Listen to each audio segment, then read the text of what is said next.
The hearing will come to order. This is the 12th day of our American Energy Initiative hearing, and today we're going to focus on the impact of the EPA's new and proposed power sector regulations and the reliability of the electric power grid. The Energy Information Administration projects that electricity demand will increase 31% by 2035. That means new electric power plants will more than likely have to be built, and that includes all kinds of power plants. But getting EPA approval to do so was already enough of a challenge before Utility MAC, new source performance standards for greenhouse gases, interstate transport rules, cooling towers, coal combustion residuals, and all the other new and pending regulations were added to the mix. As it is, this administration has brought construction of new coal-fired generation to a near standstill, and things are only going to get harder as additional regulations take effect. At the same time, existing facilities are under threat. EPA's regulations are likely to force accelerated retirements of many coal-fired plants that are still badly needed. Studies from the North American Electric Reliability Corporation and several others estimate serious risk to reliability from these retirements. Add to that the units facing significant downtime as they are retrofit to comply with the host of new regulations, and there is genuine concern whether there will be enough electric generating capacity to meet the nation's growing demand. The impacts of more expensive electricity are bad enough, and alone are reasons to closely scrutinize the many new regulations likely to raise them. But the potential consequences of unreliable electricity on the economy, on the military, and on the lives of the American people are even more disturbing. We need to know the cumulative impact on reliability of all the rules that are in the works in the pipeline, which is precisely why the Train Act, in our view, is so important. This is a serious problem, but I have yet to see serious treatment of it by EPA. The agency has shown insufficient concern over the cumulative burden of its regulations as it moves ahead to implement them. This attitude to regulate first, ask question later, needs to end. Nor is EPA coordinating with the Federal Energy Regulatory Commission, as well as other federal and state level organizations responsible for the reliability of the grid. Needless to say, for EPA to embark on a regulatory agenda that threatens reliability without working closely with FERC and other federal agencies is simply unacceptable. I know that 14 different entities have examined the potential loss of energy-producing power, and they range anywhere from almost 80 gigawatts down to 10 gigawatts. And on the preliminary assessment, the lowest prediction of retired capacity was EPA. But the mere fact that we have so many different agencies with such different views on the capacity impact certainly would illustrate that we need better coordination on this issue. And so I look forward today from hearing from the leadership at FERC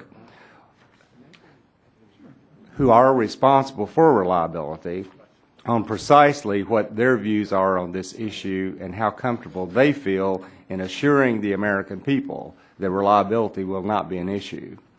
And at this time, I would like to recognize the gentleman from Illinois. I will yield, Mr. Chairman, to the ranking member. Okay. We'll recognize the ranking member, Mr. Waxman of California, for his opening statement. Thank you, Mr. Chairman, and thank you, Mr. Rush, for the opportunity to make this opening statement. This Republican House has been the most anti-environment in history, and today's hearing builds on that unfortunate record with yet another attack on EPA's efforts to reduce air pollution. The rules under assault today will improve the health of millions of Americans. The first rule, the mercury in air toxics rule, will prevent up to 17,000 premature deaths each year. The benefits of this rule sharply exceed the costs, by as much as 13-1. The second rule, EPA's cross-state air pollution rule, is also a tremendous victory for public health. Each year, this rule will prevent up to 34,000 premature deaths. In 2014, this rule will cost $800 million, but will produce annual health benefits to Americans of between $120 billion and $280 billion. That's an outstanding return on investment for the American people. Earlier this year, when Republicans wanted to block EPA's climate rules, they said they wanted to clean up other air pollution, just not greenhouse gases. Yesterday, when our committee voted to block air toxic rules for boilers and cement kilns, they said they care about air pollution but denied the health benefits from reducing air toxics such as mercury. Now they are attacking the cross-state air pollution rule, which controls fine particulates. They ignore the severe effects of particulates on health documented in reams of peer-review studies, and they claim that the rules will force so many coal plants to shut down that the reliability of our electric grid will be threatened. Well, EPA examined this question and found that its rules will result in only a modest level of retirements of older, dirtier, less efficient power plants, and that these retirements are not expected to have an adverse impact on the adequacy of electric generation. EPA's conclusions have been confirmed by several independent studies. In August 2010, the analysis group concluded quote, the electric industry is well positioned to comply with EPA's proposed air regulations without threatening electric system reliability, end quote. And they reaffirmed this finding in a June 2011 report. The Bipartisan Policy Center's June 2011 analysis of the rules also found that, quote, scenarios in which electric system reliability is broadly affected are unlikely to occur, end quote.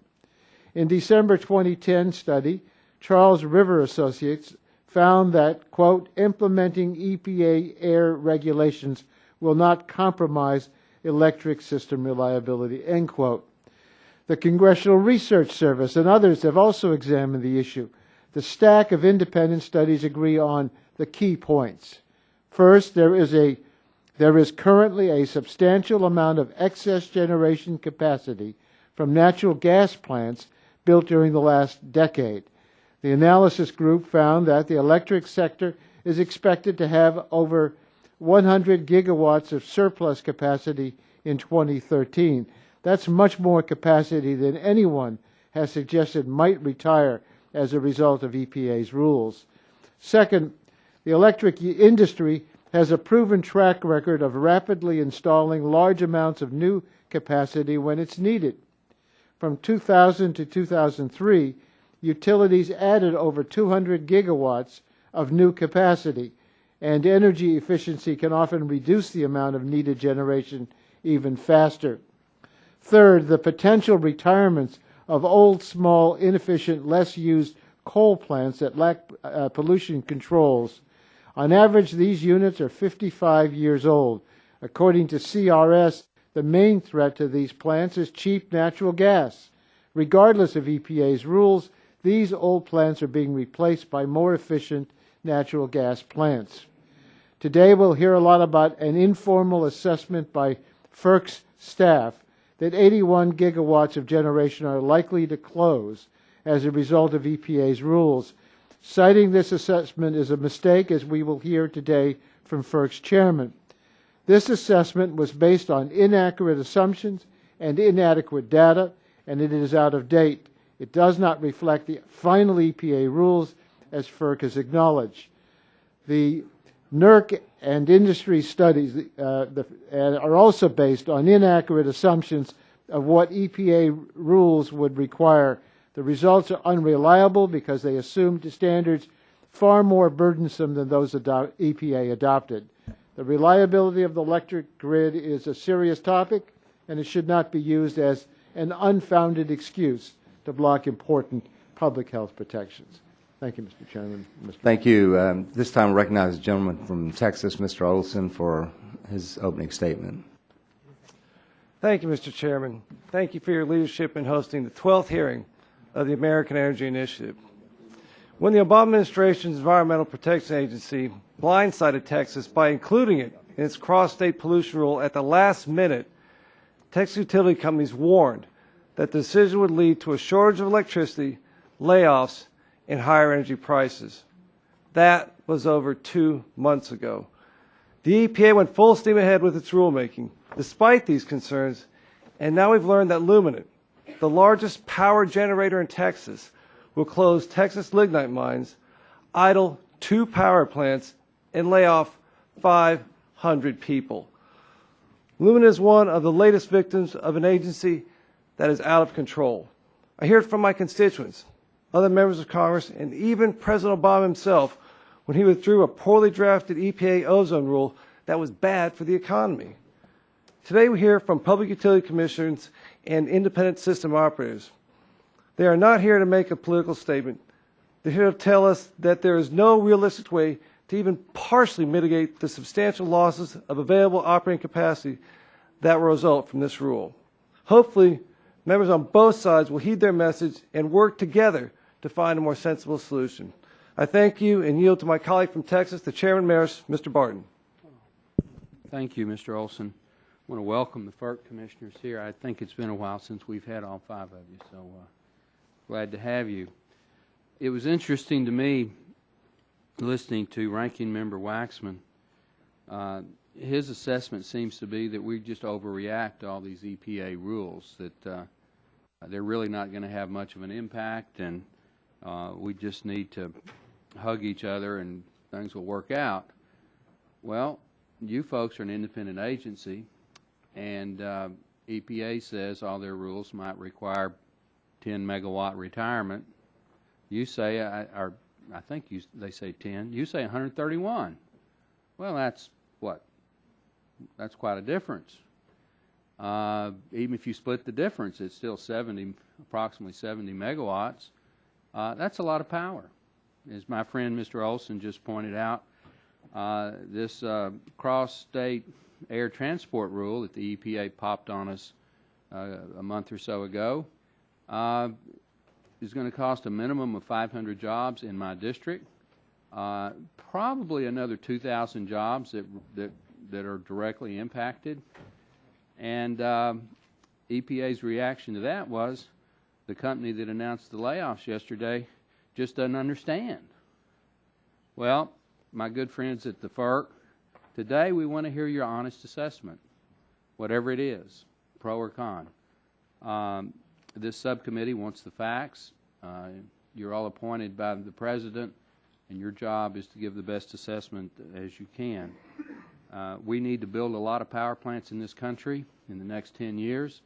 It doesn't look like anybody's going to build a coal plant. It's almost impossible to permit a nuclear plant. That kind of leaves it to natural gas and perhaps wind power in certain areas of the country.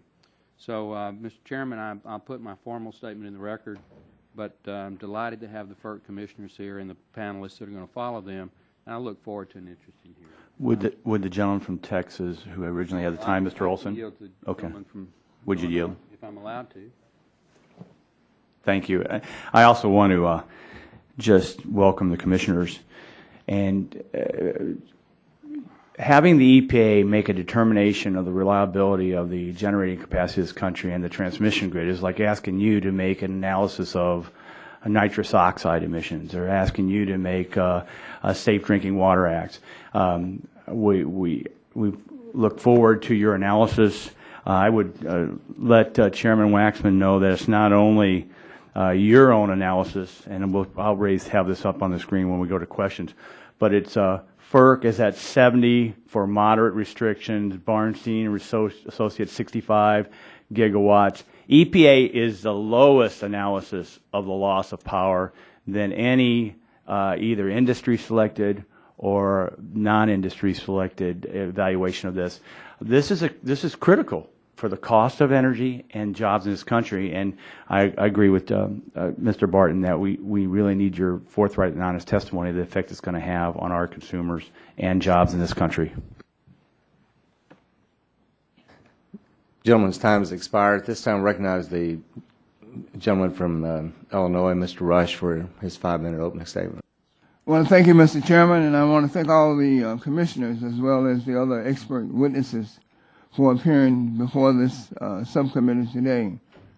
Mr. Chairman, today we're holding a hearing to determine whether or not there is a need to further delay critical Clean Air Act rules, including the air toxics rules and the cross-state air pollution rule, in order to address grid reliability issues. Mr. Chairman, in my opinion, this is yet another all-out assault attack on the EPA.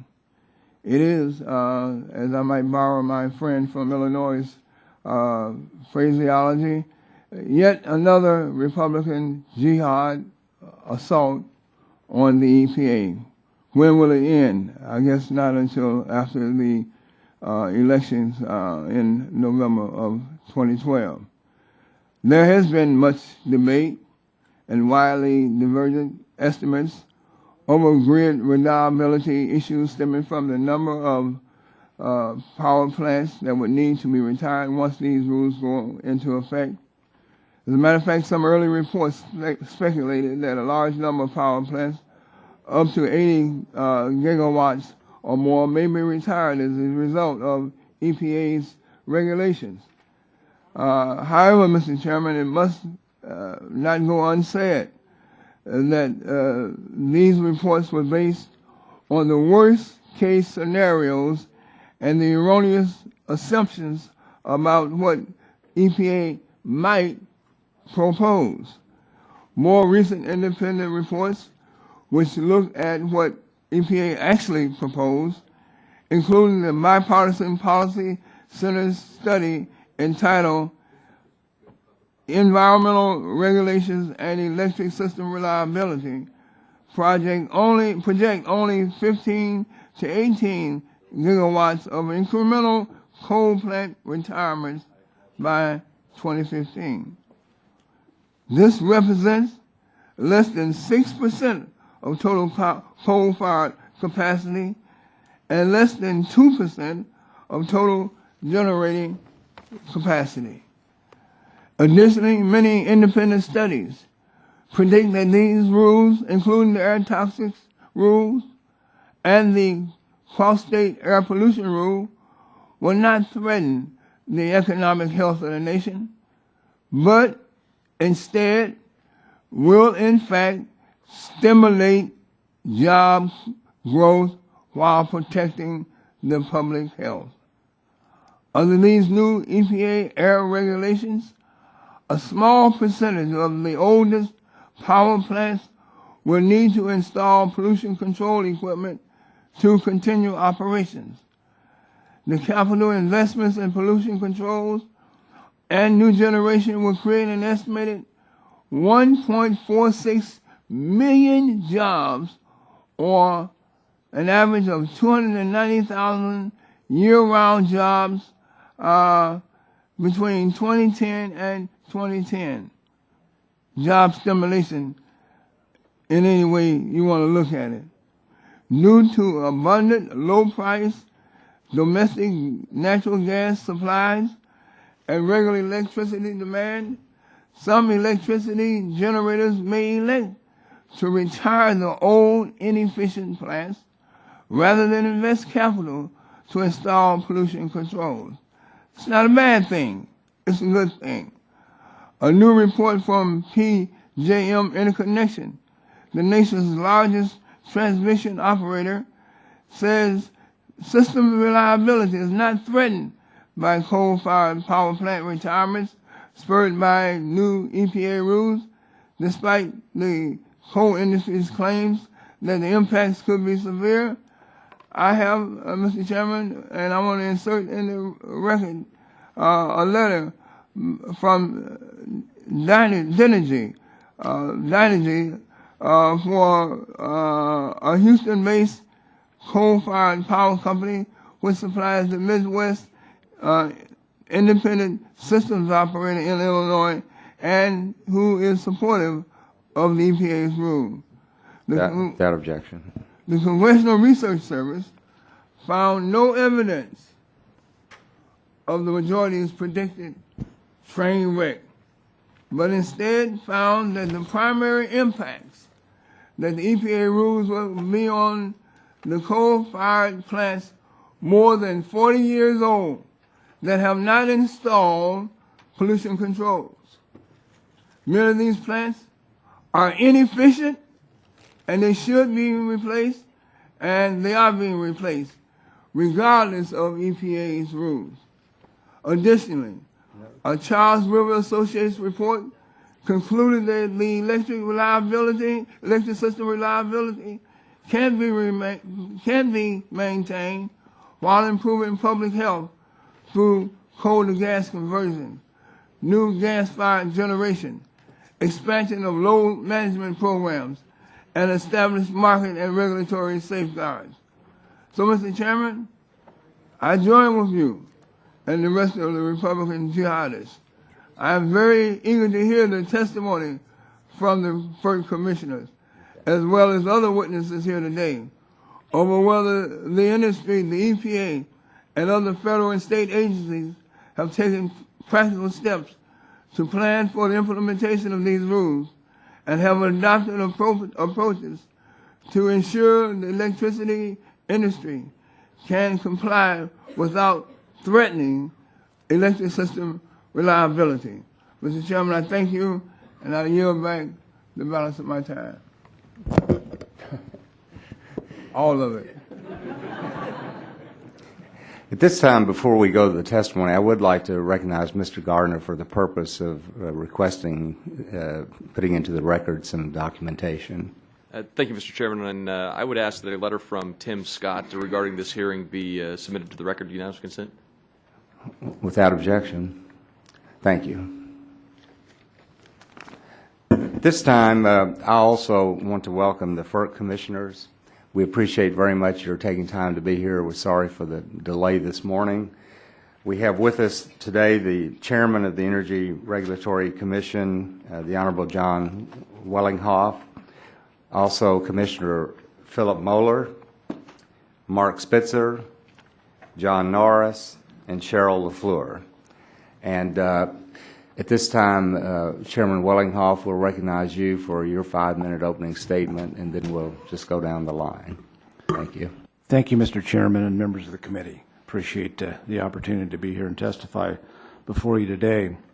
Electric reliability and environmental protection are both important to this country's future. The issues are related as, for example, regulations that the EPA recently finalized or is considering will affect the operation of some electric generating units. With sufficient information and time, the electric industry can plan to meet both its reliability and environmental obligations.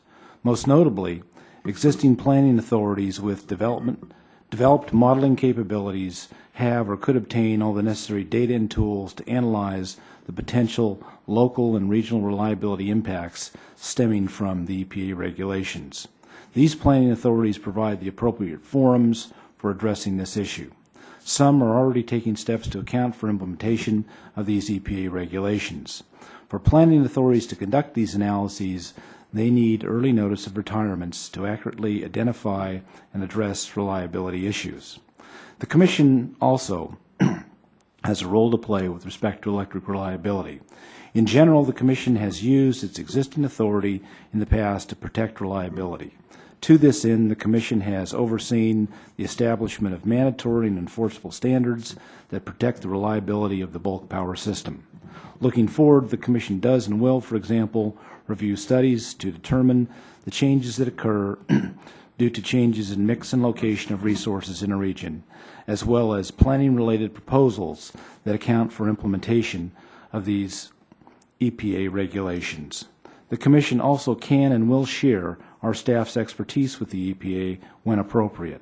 Commission staff has had numerous consultations with EPA staff on issues related to these EPA regulations, including informal assessments that each has conducted. Commission staff's informal assessments of generator retirements is inadequate to be used as a basis for decision-making. More generally, it is important to recognize that although the Commission is well-suited and able to perform its statutory duties, including those with respect to reliability, it does not possess either the data nor the models necessary to replace the industry's individual and collective planning processes in addressing the potential local and regional impacts of these EPA regulations on electric reliability. That completes my summary of my testimony. Thank you, Mr. Chairman. Thank you. Mr. Moeller, you're recognized for 5 minutes. Thank you, Mr. Chairman and Ranking Member Rush, members of the committee. It's a pleasure to be here today. Thank you for inviting us to testify and your interest in this matter because it's of great importance to the nation. At FERC, our statutory interest in this is primarily having to do with bulk system electric reliability, as that's the responsibility that you gave us in 2005 under Section 215 of the Federal Power Act. But we also have an interest in policies that can affect rates because of our statutory direction there as well. I believe this nation can retire a significant amount of existing generation. In fact, nearly all of our existing generation will be retired and replaced within the next 40 years. The key questions are which plants are going to be retired, where are they, and what is a manageable time frame in which to retire them. And retiring a significant amount of existing generation within a short period of time, though, does have cost impacts. And so while there will be health benefits to closing certain plants, there are also consequences to rising electricity rates. Now, one common assumption is that many of these coal-fired plants, especially the baseload ones, will be replaced with new generation fueled by natural gas. But that assumption is based on the fact that we have new domestic supplies of natural gas, largely from shale deposits, that have been keeping prices in a moderate level and appear to be a moderate level going out in the futures markets. But if there are legislative or regulatory efforts to restrict this new supply of gas, the price of shutting these coal plants will rise significantly. And in addition, the nation's natural gas pipeline network will need to be expanded to meet this increased demand to keep prices reasonable. At a minimum, this will take a few years. Now, the suite of proposed EPA rules and the timelines associated with each of these proposed rules impact different regions in different ways. And this adds to the complexity of developing solutions. Although some regions do have excess generating capacity and can absorb significant retirements, the laws of physics dictate that analyzing the impact must be done on a granular level down to the specific load pockets that are affected. In my letter to Senator Murkowski that I attached to my testimony, I provide a case study of the successful retirement of 4 plants in the Philadelphia area, but there were challenges and costs associated with those retirements. Now, I've called for FERC to be more involved in analyzing the EPA rules from a reliability standpoint and a more open process for public input. Given the dynamic nature of the rulemaking process, we can't expect to have a perfect analysis of the impacts, but we can make our best effort. Involving EPA, DOE, NERC, regions, and state utility commissions would be essential. In addition, there have been some other ideas and some other measures that have been suggested to minimize the disruption to the electric sector. Clarifying the conflict between the Clean Air Act and the Federal Power Act when reliability is at stake is one idea. Determining each agency's statutory authorities for reliability conditions is another, and requiring more advance notice of plant retirements could be helpful. Again, I appreciate the chance to testify before you, your interest in this issue, and I look forward to answering any questions you may have. Thank you, Mr. Moeller. Mr. Spitzer, you're recognized.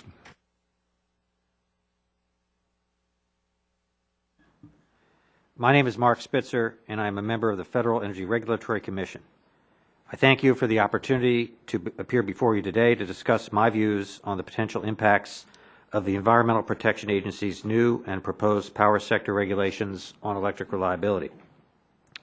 In the Energy Policy Act of 2005, Congress assigned to FERC authority with respect to the reliability of the bulk power system. I remain committed, as do each of my colleagues, to ensuring the reliable operation of our nation's electric grid. Reliable service of electricity is essential to the health, welfare, and safety of the American people and necessary to serve our economy. However, I recognize that environmental protection laws and regulations are important to the well-being of our nation as well. The United States has superb records in both environmental protection and electric reliability. The issue before us today is how to best address the potential impacts of the EPA's new and proposed power sector regulations on the reliability of the nation's bulk power system. I have several suggestions regarding the concerns raised. First, FERC and the EPA need to be proactive to ensure reliability concerns are considered and addressed in any analysis by the EPA of its environmental regulations affecting utilities. To this end, I recommend that FERC and EPA continue their dialogue, but in a more formalized and expansive fashion. Given the potential impacts of EPA's proposed rules on the bulk power system, such coordination is critical to ensuring that EPA does not enforce its rules in a vacuum.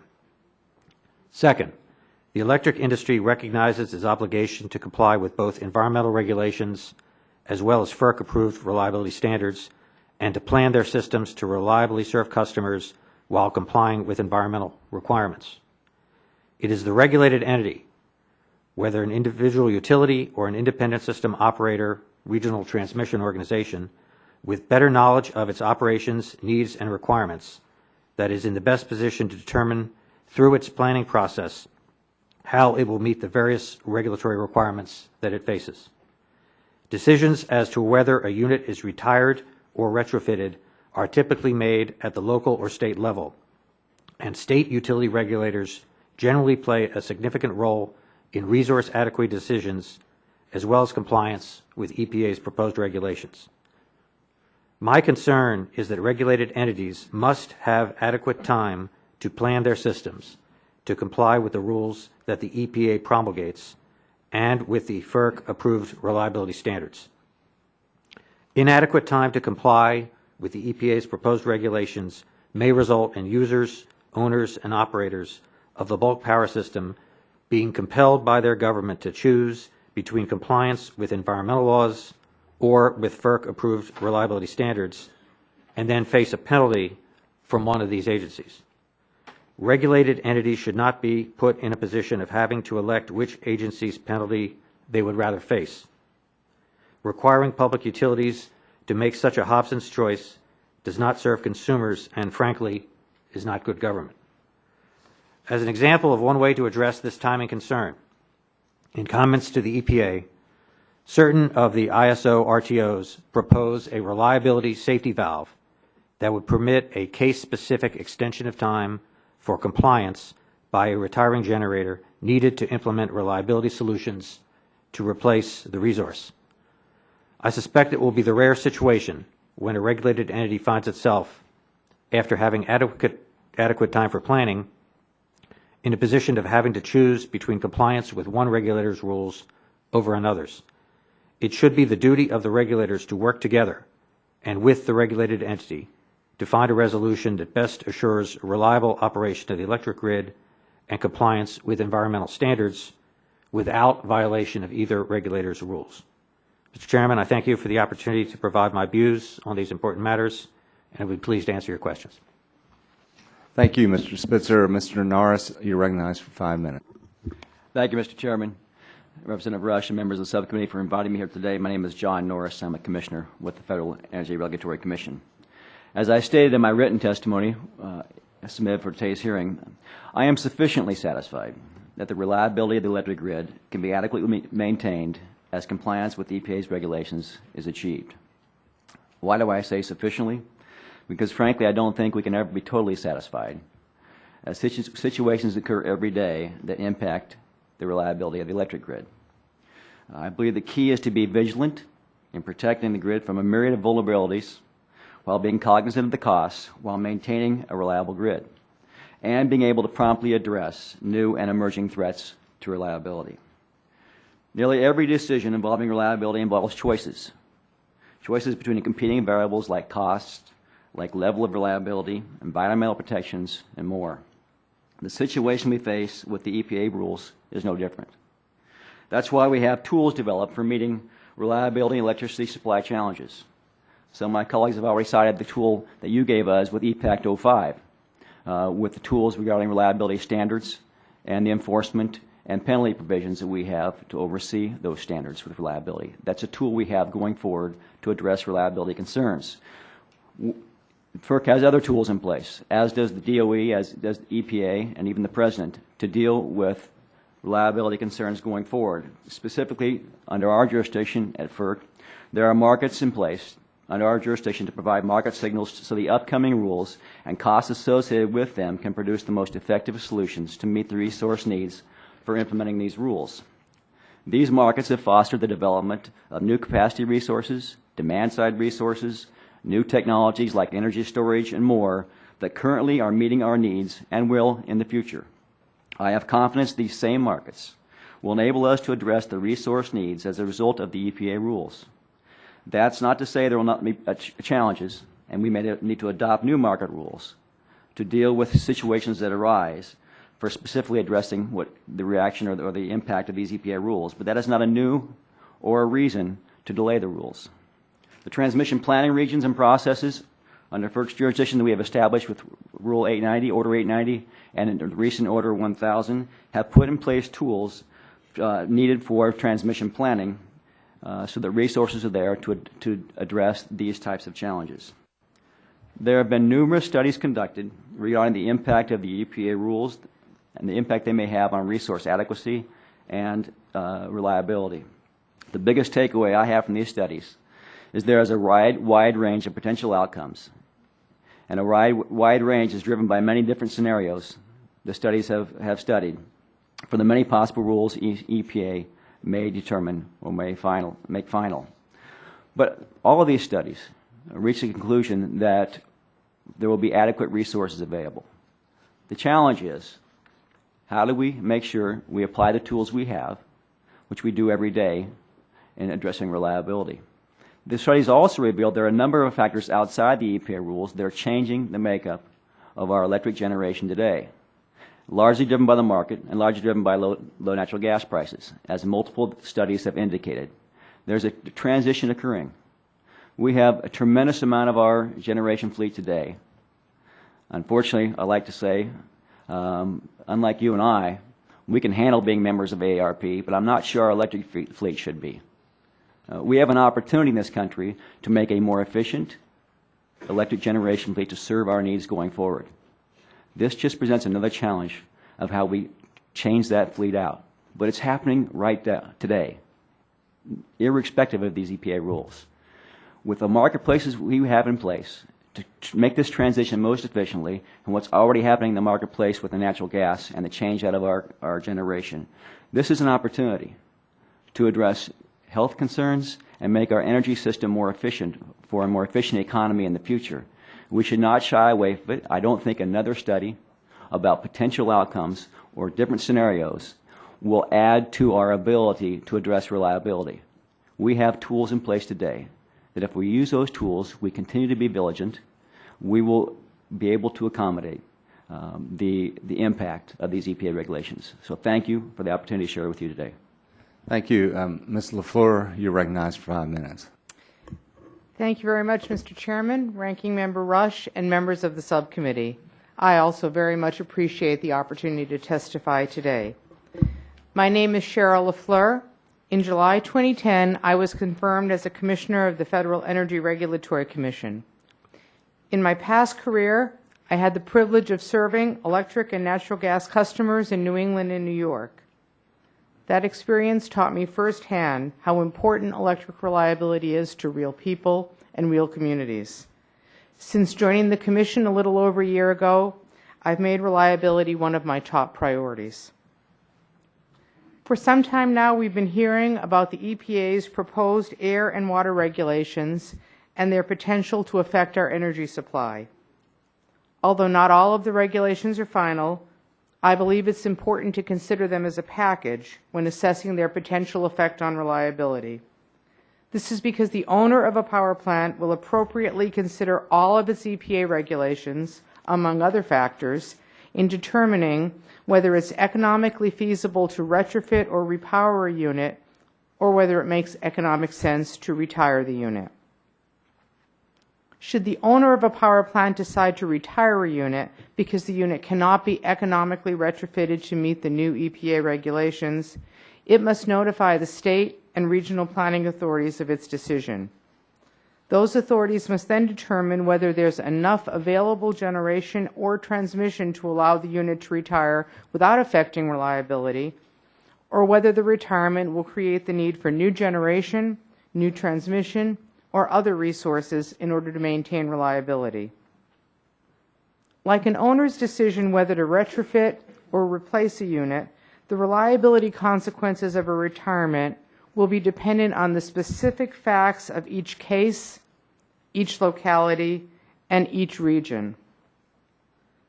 While the EPA regulations are not expected to affect our overall resource adequacy as a nation, they may present reliability issues in particular localities or regions. In some regions, conditions may be such that a retirement or several retirements related to the new regulations will not create a reliability concern. In other areas, the retirement of even a single unit may create the need for an alternative. In this regard, I believe that for studies about the potential effects of the EPA regulations to have the most accuracy and predictive value, they must be conducted after the regulations are final and unit owners have decided whether to retrofit or retire. Studies under these conditions don't necessarily require the extensive number of assumptions required for nationwide analysis that are driving all the different numbers we have now, and are more likely to really drill down on the local and regional issues that we really need to face. If a retirement does create a potential reliability issue, the owners and the planning authorities must determine what resources will replace the unit and how long it will take to bring the new resources online. Given the long lead time for certain types of resources, there may be a gap of time when a replacement facility is not yet available, but the retiring unit is no longer compliant with the new regulations. In such cases, a time-limited waiver of EPA regulations may be needed.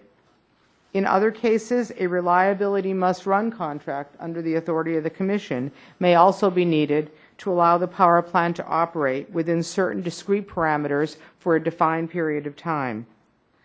I believe that any waivers or flexible solutions must be targeted and discrete. Specific reliability analyses at the local and regional level are much more meaningful than all the nationwide estimates that are floating around. The circumstances of each retirement and the need for replacement are fact-specific.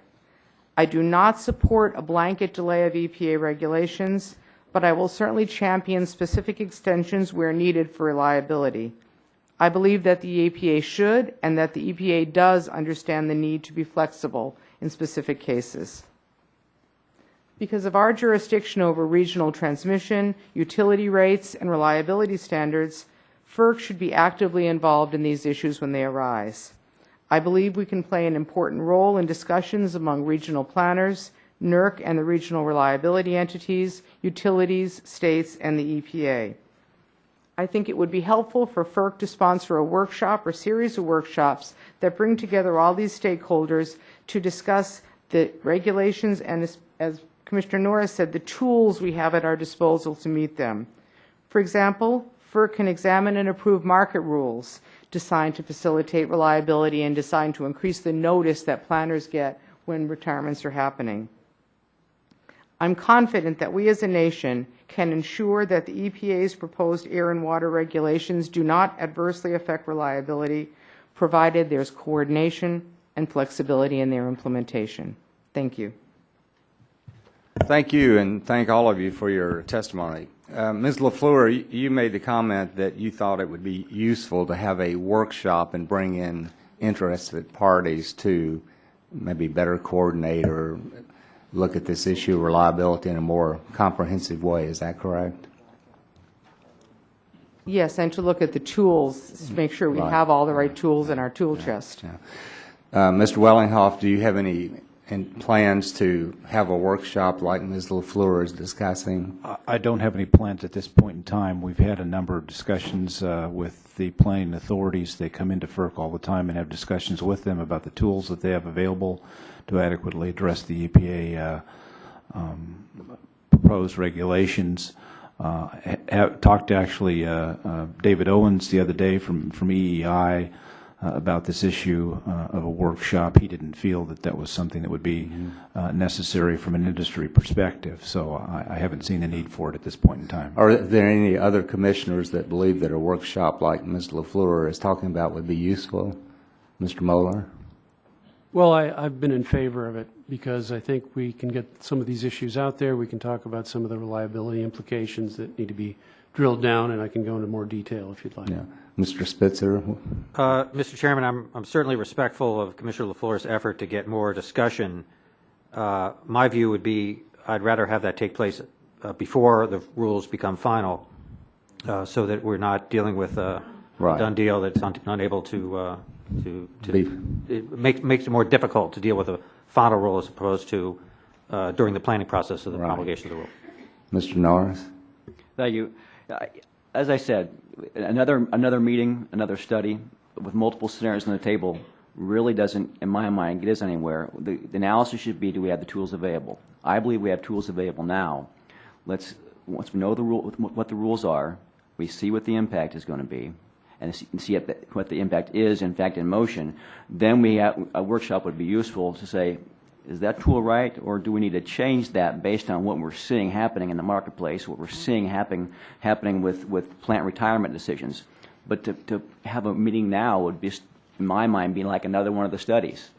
We need to have, I think, a workshop following the implementation of the rules to make sure we're watching this. We're being vigilant about how reliability is being impacted.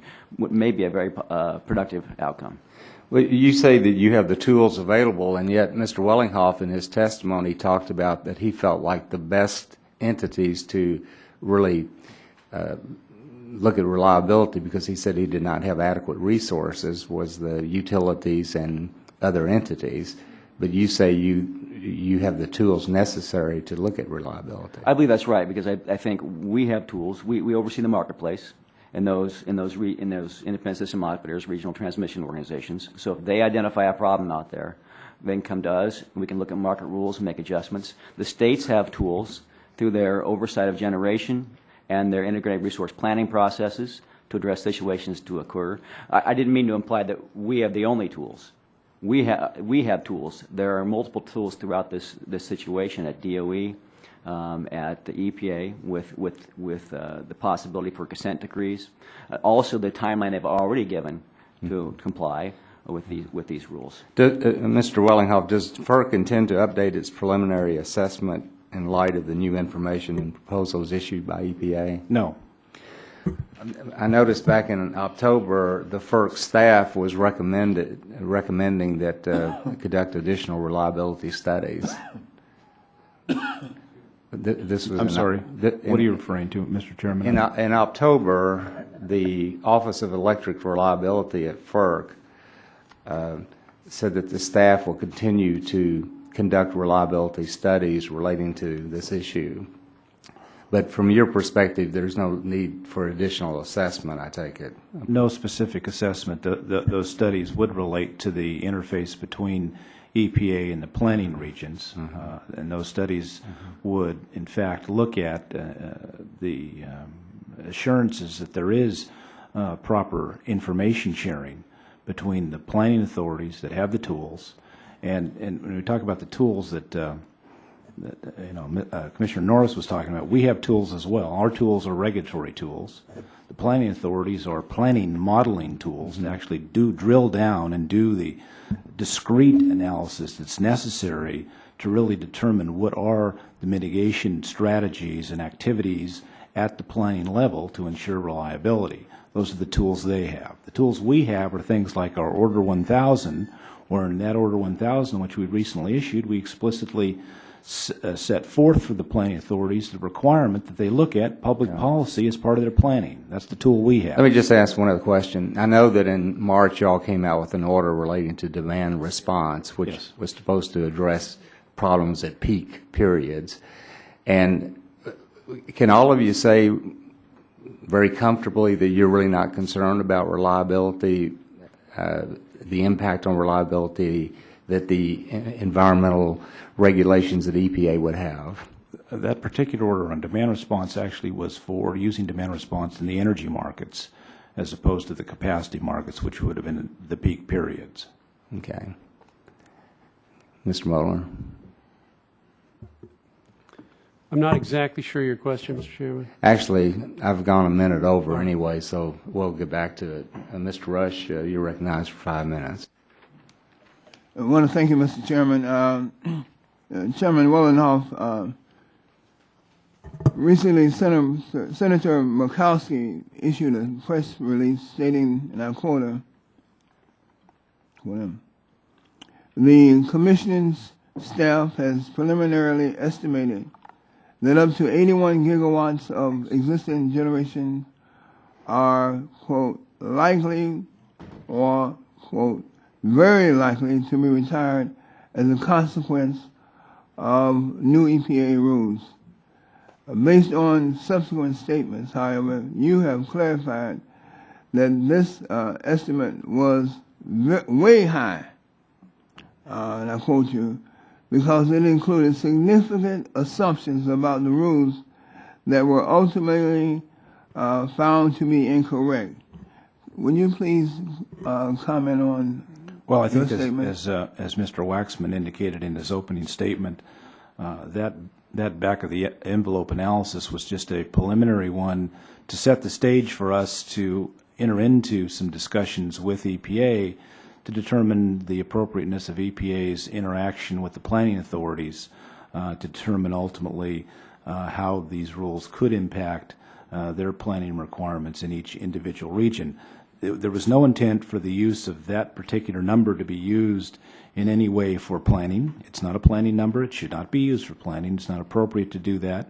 And I believe, in fact, that number as the EPA's number of 10 is irrelevant, because what is relevant are the numbers that will be developed by the planning authorities in each region, determine discreetly what the impacts are and how those impacts can best be mitigated in the timeframes necessary. And I want to add to that I think Commissioner LaFleur has mentioned, and I know that Commissioner Spitzer in his extended testimony has mentioned, this flexibility that we need to put into the process. For example, the ISOs and RTOs have recommended a discrete safety valve that could be put in for particular locational plants that may have problems that are revealed in this planning process. We need some level of flexibility for those, but we do not need to, stop these rules going forward. I think these rules are appropriate. These rules, in fact, do what needs to be done in this country, and that is internalize the external costs that we have with respect to electricity. And once we start internalizing those costs, we will start giving the right market signals to consumers and to the people who are consuming the energy. And those market signals can make us all more efficient and more prosperous and more economic. Well, Chairman Willenhoff, I hear you saying that state or regional planning processes to identify future required infrastructure and resources are the appropriate vehicle for addressing EPA's rules reliability impact. Give us a little bit more of the intimate details. How will this process really work? Well, I think you'll actually get some of the details from your next panel, because there'll be representatives from PJM, that's one of the planning authorities. There'll also be representatives from ERCOT, which is another planning authority, and they will describe for you how they go through their planning process. And in fact, they have a planning process that is either every year or every other year that looks forward on a 5, 10, or 20-year basis, depending upon or actually it's a 10, 15, or 20-year basis, depending upon the planning authority itself. And so they are very well equipped with discrete models that are specific to their region, that take data from all the resources in the region, including the power plants, transmission lines, and the demand-side resources, and determine through that analysis on an ongoing rolling basis what is needed with respect to ensuring reliability in their particular regions. Now, we oversee that, but it's not our job to do central planning. We don't think we should be in the business of central planning. Sorry for interrupting, but my time has come to a close, and I have a question for all the commissioners. Are all of you familiar with the recent bipartisan a CRS report concluding that the primary impact of EPA's rules will primarily impact smaller, older, inefficient coal plants, many of which are uneconomic regardless of EPA's rules. Can you comment on the report's conclusion that the nation has enough excess generation capacity that retirement of 45 gigawatts of capacity by 2014 will have little effect on reserve margins? I know, for example, Mr. Rush, in my state, Nevada, the Nevada utility has a 60% excess capacity above its reserve margin. So they have huge amounts of excess capacity in my particular state. And as Congressman Waxman indicated, there's at least 100 gigawatts of excess capacity above the existing capacity. Plus, if we look at the amount of new resources that we need to put in, even if it's 80 megawatts, say, well, between, as I think Commissioner Norris indicated in his testimony, in his full testimony, between 2000 and 2003, we put in over 200 gigawatts of new capacity in this country. So it's not unprecedented. It's something that, in fact, has happened before, and something that we certainly can take care of with respect to proper planning, proper analysis and review by the planning authorities. Anybody else? Congressman Rush, I'm familiar with both studies and their conclusions, but here's my concern from a reliability perspective. Smaller plants are typically dirtier and older, but there are advantages in the system to smaller plants. They ramp up and down faster. They might be in locations where the voltage support is key, and I can go through a variety of other examples where they're located can make a lot of difference. And that's why I think we need to dig down deeper into the impacts here, because there will be a disproportionate number of smaller, older, dirtier plants affected, but their role in the overall electric grid needs to be better analyzed. Congressman, the aggregate studies aren't helpful on the question of reliability. They have some merit in determining potentially wholesale power prices across the country and across the grid. But as my colleagues have all pointed out, location matters in electricity, and a substantial excess capacity in Nevada may not help the folks in Arizona, where I come from, if 3 coal plants that have issues disappear from the grid. So it's the local impacts that are serious, and that's why we're so interested in working with the local planning authorities, because FERC, as you doesn't have the authority with regard to demanding retirement or construction of plants, and that was expressly reserved away from us in EPAC 05, Section 215 of the Federal Power Act. So we're more concerned with the local impact on reliability as opposed to some of these aggregate macro studies. Mr. Rush, your time's expired. 2 minutes and 30 seconds. This time, I recognize the gentleman from Illinois, Mr. Shimkus. Thank you, Mr. Chairman. I'm going to be quick. I've got tons I want to cover. First of all, I want to submit for the record the Wall Street editorial that basically says calling for an EPA moratorium. The second line says immediately suspend the Environmental Protection Agency's bid to reorganize the U.S. electricity industry. Actually, I would argue that some of you would like to do the same thing, and impose a moratorium on EPA rules, at least until hiring and investment rebound for the extended period. We're in an economic crisis. We need jobs. Put the first slide, please. For 1,000 gigawatts, these are the jobs in these industrial sectors. 500 jobs in the nuclear power industry, 220 jobs in the coal industry, 90 in the wind, 60 in natural gas. When we shutter these plants based upon these EPA rules, and I'm going to argue your negligence, we lose those jobs. And when these locations are in poor rural southern Illinois, they are the primary tax base for local government. So you have a lot on your plate, and I think y'all are being pretty negligent. You are the reliability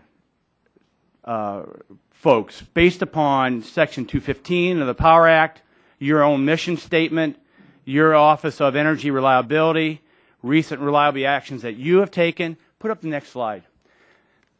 This isn't a fight against EPA's projection and your projection. These are the other industrial sectors that says these are the powers that are going to be offline if we allow these rules to go. And they stem, on average, you're at 60 gigawatts of power.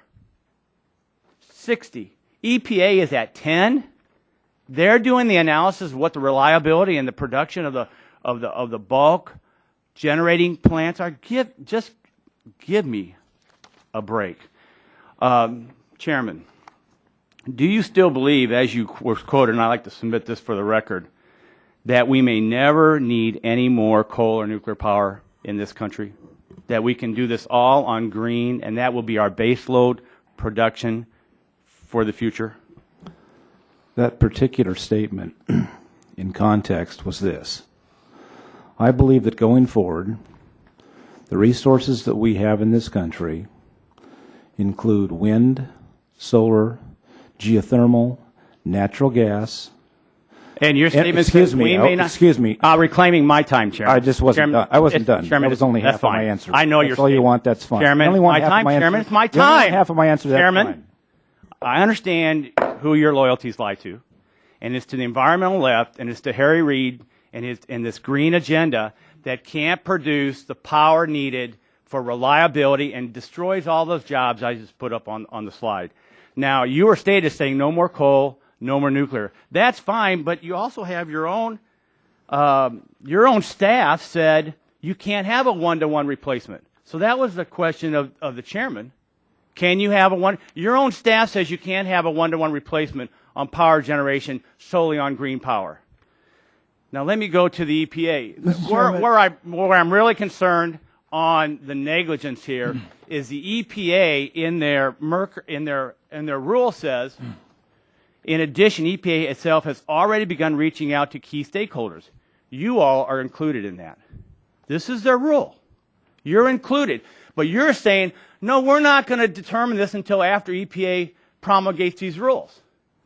Now, EPA is asking you to be involved. Actually, the rule says you, NERC, FERC, the Public Utility Commissions, but your own testimony here, especially Mr. Wellinghoff's, Mr. Norris's, Ms. LaFleur says, we're going to do it afterwards. Where does that leave us with after the fact on this debate on reliability? Do you reject that this is in the EPA? In their rule? Mr. Congressman, with all due respect, my testimony is not that we're going to do it afterwards. My testimony is that your statement is that you're going to do it afterwards. No, it is not. My statement is that the planning authorities are doing it now. In fact, PGM was in my office the other day. I'm not talking about planning. I'm talking about you. And point of order, Mr. Chairman. What's the matter, Mr. Rush? I'm getting too close to home. No, point of order. You won't allow the witness to answer the question. I've got the question. You're badgering the witness. I hope I get my time recovered, Chairman. You will establish the quorum of the subcommittee. All right, now listen, Mr. Rush. He has the opportunity to ask questions. He's asking questions. Let me just say something else. You used the word jihadist in your opening statement. I only borrowed that term. And I tell you what, I think that is inappropriate. I only borrowed that term from let me tell you something. On your side, Mr. Chairman. I only borrowed that term from my friend from Southern Illinois who used it yesterday, and you didn't. Who was that? Who was that? He knows exactly who he is. My friend from Southern I would check Illinois. the transcript, Mr. Rush. Right. I heard you say it. Well, I would check the transcript. Let me just say, these issues are quite contentious. We have very strong feelings about them, but we don't need to use. Let's be courteous to the witnesses. That's all Let's not use these words jihadist anymore on either side. And now Mr. Shimkus has 30 seconds left, so let's. Yeah, and I'm glad we kept the slide up here. For my friend in Chicago, those job statistics are per generation per 1,000 megawatts, and those are the jobs that are going to be lost. And look at where coal, and look where natural gas is, and look where wind is. And that, I would just ask this question. It is clear in your testimony provided here today and the materials provided by FERC detailing the meetings between EPA, FERC, DOE, that the level of coordination suggested by EPA has not occurred. That's based upon your testimony and your documents. Why has this not happened? And Mr. Chairman, if I could ask each member of the commission to answer that, I'd appreciate it. Yeah, go ahead and answer, please. Thank you. I believe the level of coordination that has occurred between our agency and EPA has been sufficient. I believe that we are continuing to coordinate with EPA and will do so to ensure that EPA can work with the planning authorities, provide them with the data that's necessary to have those planning authorities take into account the EPA regulations and incorporate that into their final determinations to mitigate any impacts with respect to reliability. Congressman, I believe there's been some informal discussions between the staffs, and then there have been a few meetings, one of which I was involved in between commissioners and EPA officials, but I've called for a more open process, more transparent process, so that we can get these issues in a higher spotlight. Mr. Chairman, Congressman Shimkus, I wasn't invited to the EPA meetings, but I'm of the strong belief that all 5 FERC commissioners are committed to reliability, as is the case often. You weren't invited? You weren't invited? Well, there are quorum issues and other reasons for that, and I was. They only invited Democrat commissioners? I believe Commissioner Moeller was invited, and the chairman did advise me and notify me of these, and has advised me of the progress of these. And all 5 FERC commissioners are committed to reliability. I would suggest to you 5 points. I'll try and be quick running through them. Granularity. It is at the local level that these decisions are made. Power plant operators, our state regulators who will follow us, and FERC share responsibility for providing reliable power at reasonable prices to the ratepayers of the United States. And it is that granularity that is essential. And FERC doesn't have the authority to mandate that a utility build a power plant, nor does FERC have the authority to require a utility to retrofit or retire a plant. And that was specifically decided by the Congress in 2005. And my friends who are going to testify next would be very angry, in fact, if FERC were to trespass on that authority. There are many variables. There are 3 plants in Arizona that are threatened with regional haze, which is not part of the suite of EPA regulations. It goes to a visibility issue over the Grand Canyon. And there are also economic issues apart from EPA. There are timing issues, and I try to discuss in my testimony the need for a safety valve to give more time. And then the fact that they're iterative processes, a one-time freeze frame doesn't do the job, and the planning agencies look in some cases every year, in some cases every 6 months. And then finally, I like all fuels, Mr. Chairman, members. I think there's room for all fuels.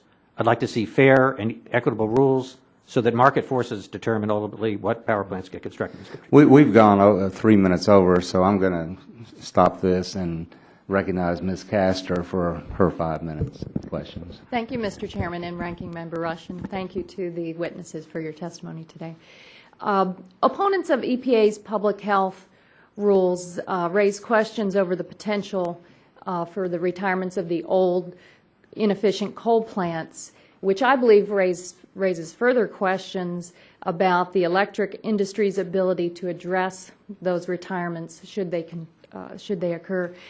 First, several independent studies point to the current availability of excess generation capacity, that what the chairman and Mr. Rush have discussed previously. The Congressional Research Service explained that there is a substantial amount of excess capacity, mostly from natural gas plants, built during the last decade. And the analysis group also calculated that the electric sector is expected to have over 100 gigawatts of surplus generating capacity in 2013. Chairman Wellinghoff, you discussed this a little bit. Do you agree with these independent analysis that everyone should consider plant retirements and the existing excess capacity as we move forward? Well, certainly I agree that the planning authorities, in considering the resource needs for the future in those planning exercises, need to look at not only potential retirements from the EPA regulations, but also the amount of existing capacity that may be in excess in those particular regions, as well as other resources that we are now dependent upon, including demand response, energy efficiency, distributed generation, are all resources that are available within those planning regions, and in fact resources that we require in our rules now in our Order 890 and in our Order 1000 that the planning authorities consider in doing their overall assessments? I think you're right, because the focus in this resilient energy, the electric energy sector, is not simply on what's happening with the retirement of old and efficient coal plants. It's so much larger than that. In addition to building, monitoring the excess existing capacity, we can also, I think this sector can build additional capacity. The independent analysts also point to the electric industry's proven track record of quickly building new capacity when it's needed. For example, the Congressional Research Service noted that between 2000 and 2003, electric companies added over 200 gigawatts of new capacity, and that's far more than anyone has suggested will be needed to offset any retirements resulting from EPA's rules. And as you mentioned, other options are demand response or energy efficiency measures that could lower the amount of generation capacity that the grid would need. Commissioner Wellinghoff, do you think that this resilient energy, electric energy sector has the ability to respond to potential retirements by building new capacity? You mentioned the reducing demand through energy efficiency and demand response, but what do you think? It has the ability to respond in many ways, and that's ultimately why it's so important for us to get the market signals right. And that's why EPA is doing the right thing by getting the market signals right, by internalizing what are now external costs. If we can internalize those costs in the price, in the ultimate price, then we can find the lower cost alternatives to compete and come into the market and make appropriate substitutes economically. Commissioner Norris, you indicated in your testimony that you've reviewed an array of studies and reports that analyze the potential impacts of EPA rules and steps that can be taken to cope with any retirements. What do you think? Do you believe that we have many options available, excess capacity, energy efficiency, demand response, for the industry to respond to any retirements and maintain reliability? Yeah, that's what I maintained in my testimony. And I can't remember, I think it was Commissioner Spitzer made the point. I think most of the studies indicate we will not have a resource adequacy problem across the country. It could be localized concerns, and that's why I maintain that we have tools to address those local concerns. But we have, and as you noted, the 2000 to 2003 data, the adding of 2,000 gigawatts of new capacity in this country was done in 3 years. That's double, more than double, what the projected retirements might be. I think it's also important to note, in fact, I'll draw this as an example. When I was chairman of the Iowa Public Service Commission, I believe it was 2007, it might have been 2008, I voted to approve a generation certificate for a new coal plant. But I rejected, in the rationale for that argument, that we should build this plant because it produced X amount of new jobs. Here's why I rejected it. If we take away jobs in old, inefficient plants, those jobs don't go away. They shift to more efficient production. That's not a bad thing for our economy. I'm sensitive to the local concerns, but the energy is still needed. It's just moved. The jobs to generate that energy are done in a more efficient way and a more productive way for our economy. Thank you very much. I may just make one comment, Mr. Norris. This argument about we got new jobs over here, but for the people who lose their jobs, they are gone, and it has an impact on them and their families. So some way maybe pick up a new job in one part of the country, but these people lose their jobs. I'm entirely sensitive to that, but most of these will be local reliability concerns. So it's my hope we can build new gas plants or build transmission or other facilities to help address the reliability concerns that may result from that. I'm totally sensitive to the people who lose their jobs. Our economy changes a lot, though. We shouldn't hold back any efficiency, though. Efficiency. I don't think that's good for the economy as a net. Ms. McMorris Rogers, you're recognized for 5 minutes. Thank you, Mr. Chairman, and thank you, everyone, for your testimony and for being here today. I come from eastern Washington, the Pacific Northwest, where the majority of our base load is reliable, renewable hydropower, and I recognize that a lot of the rest of the country does not have the hydropower facilities and relies heavily on traditional fuels such as coal for their base load. I'm concerned about the EPA regulations and the potential to eliminate 131 gigawatts of base load power, with the assumption that there will be a one-for-one replacement with renewable sources. And what we're trying to work on is amending the implementation timeframe for many of these EPA job-crushing regulations and give energy producers the ability to meet the achievable standards in a reasonable timeframe.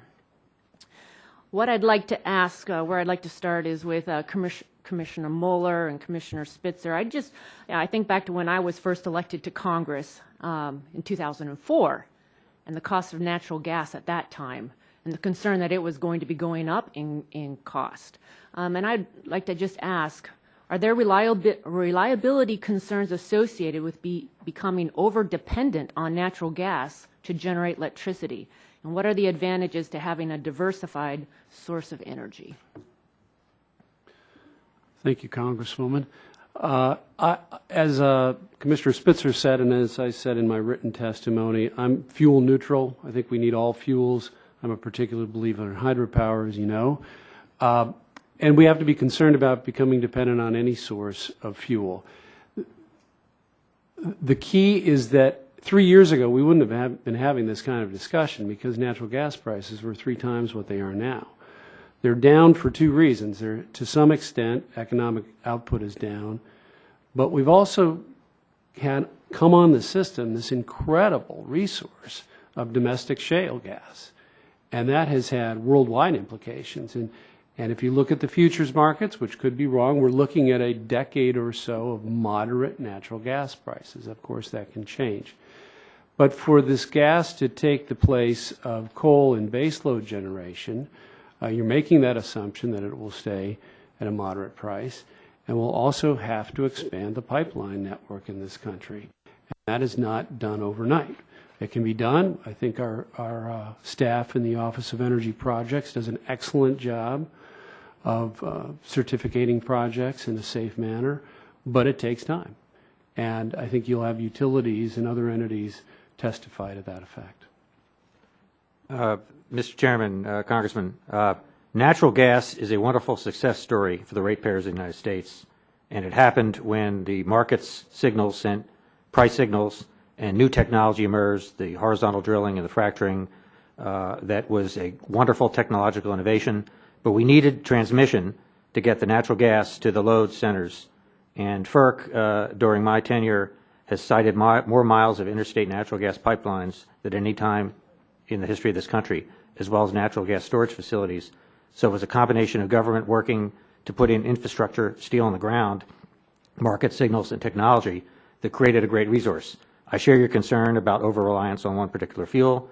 I think we need all fuels, and obviously there's concern among those in the gas-producing sector that there may be potential political or regulatory backlash towards their fuel, but there's room for all fuels. A final point, and the reason I'm so concerned about the issue of forcing a generator to serve 2 masters, FERC's authority under Section 215 of the Federal Power Act to impose reliability penalties and potential EPA penalties is I share a trait in common with a former member from your district who represented your district. For 25 years, I was a tax lawyer representing taxpayers against the IRS. And there are some entities that are quite capable of conducting litigation against the federal government, but for other entities, it's a very daunting task. And it fills many with trepidation. And so I think for the reasons I stated in my testimony, it behooves both regulators to do everything they can to avoid creating this Hobson's choice where you find yourself in violation of one rule or another. And I'm confident we can do that. Thank you. I have another question. Would the two of you describe some of the sunk transmission costs consumers are left paying when a power plant retires prematurely? Sunk transmission costs would probably be determined on a very locationally specific matter. I think another concern would be that if, again, you have a smaller plant, say between 2 larger towns, that is needed for voltage support of the system. It doesn't put out a lot of energy, but it puts the right amount of voltage support in. That would have to be replaced perhaps by more expensive and expansive transmission build-outs or another power plant in another place. That, I think, may even be a more significant cost than the sunk transmission cost. Mr. Chairman, Congressman, Congress has recognized the need for transmission and authorized FERC to pursue transmission aggressively in many forms, and that's certainly steel on the ground is important. But the hypothetical you allude to about potential sunk costs, I think, highlights the need for granular and iterative analysis by the state commissions, who you'll hear from the planning authorities, and from the generators, who, through various opportunities to retrofit or repower power plants, can make economic decisions based upon market forces. This time we'll recognize the gentleman from Washington, Mr. Inslee, for 5 minutes. Thank you. I am concerned about this GOP effort, not just for issues of public health, but because I think it will adversely impact job creation in the United States. And this is a job-killing effort by the GOP in an effort to hang on to some old, inefficient economic activity rather than to create thousands of new jobs that would be associated with making our economy more efficient and more healthy. And I think the evidence is quite powerful in that regard. I would point to a study that our next witness, Susan Tierney, Dr. Tierney, will talk about, suggesting that between 2010 and 2015, capital investments in pollution controls and new generations will create an estimated 1.46 million jobs, or about 291,577 year-round jobs on average for each of these 5 years. Transforming to a cleaner, modern fleet through retirement of older, less efficient plants, installation of pollution controls, and construction of new capacity will result in a net gain of over 4,254 operation and maintenance jobs across the Eastern Interconnection.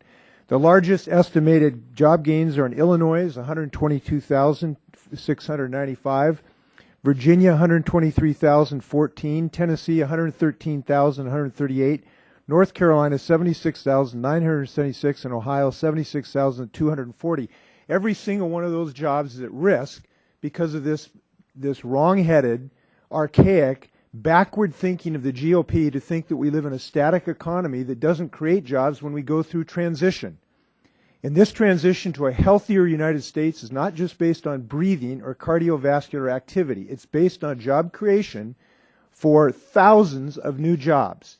And this is an attack on jobs in my district, in my state. I'll just mention some of them. In Moses Lake, Washington, we make solar, the substrate for solar cells, largest manufacturer in the Western Hemisphere in Moses Lake, Washington. This bill is an attack on those jobs. In Seattle, Washington, we're making efficiency improvements. In Spokane, we have a company called Itron that's making products for the smart grid that's more efficient so we don't waste as much electricity. This bill is an attack on those jobs because it allows the continued pollution that damages our health and retards the creation of thousands of new jobs in these new industrial sectors. So this bill is a job-killing bill on a net basis. Yes, there is dislocation associated with any transition, but we've got to understand that we have as many jobs to gain as we have to lose if we play our cards right. And some of these rules, as contentious as they are, recognize the value of new technologies. So I want to note this seems to be some discussion that the only jobs that count are at one coal plant in a Midwestern state. There's jobs all over the country that are at stake in this regard that will be lost if this bill becomes law and we stop the creation of all of these new jobs. And by the way, it's not just in the high-tech field. In my state, we have steel workers, iron workers, carpenters, laborers, and longshoremen in the production of these new jobs. Just look at one wind turbine that goes up, and we've had a huge expansion of wind power in the state of Washington. One wind turbine, we ship stuff in, a longshoreman's got a job. Driving it up to Eastern Washington, a teamster has a job. Putting it up, a laborer, a carpenter, and an iron worker have a job. Stringing the wire to the wind turbine, an IBW member has a job. Those jobs are at risk when we say that we're going to leave these old, dirty, polluting unhealthy things at risk. And that's what it's at risk, and that's why I'm opposed to this effort, besides the fact that we've got folks that want to be able to breathe. Now, that's much more of a statement than a question, but if any of our panel would like to comment or criticize that statement, I'd be happy to allow them to do so. There are no takers, and thank you for your agreeing totally with my position, I think. Thank you for that wonderful statement.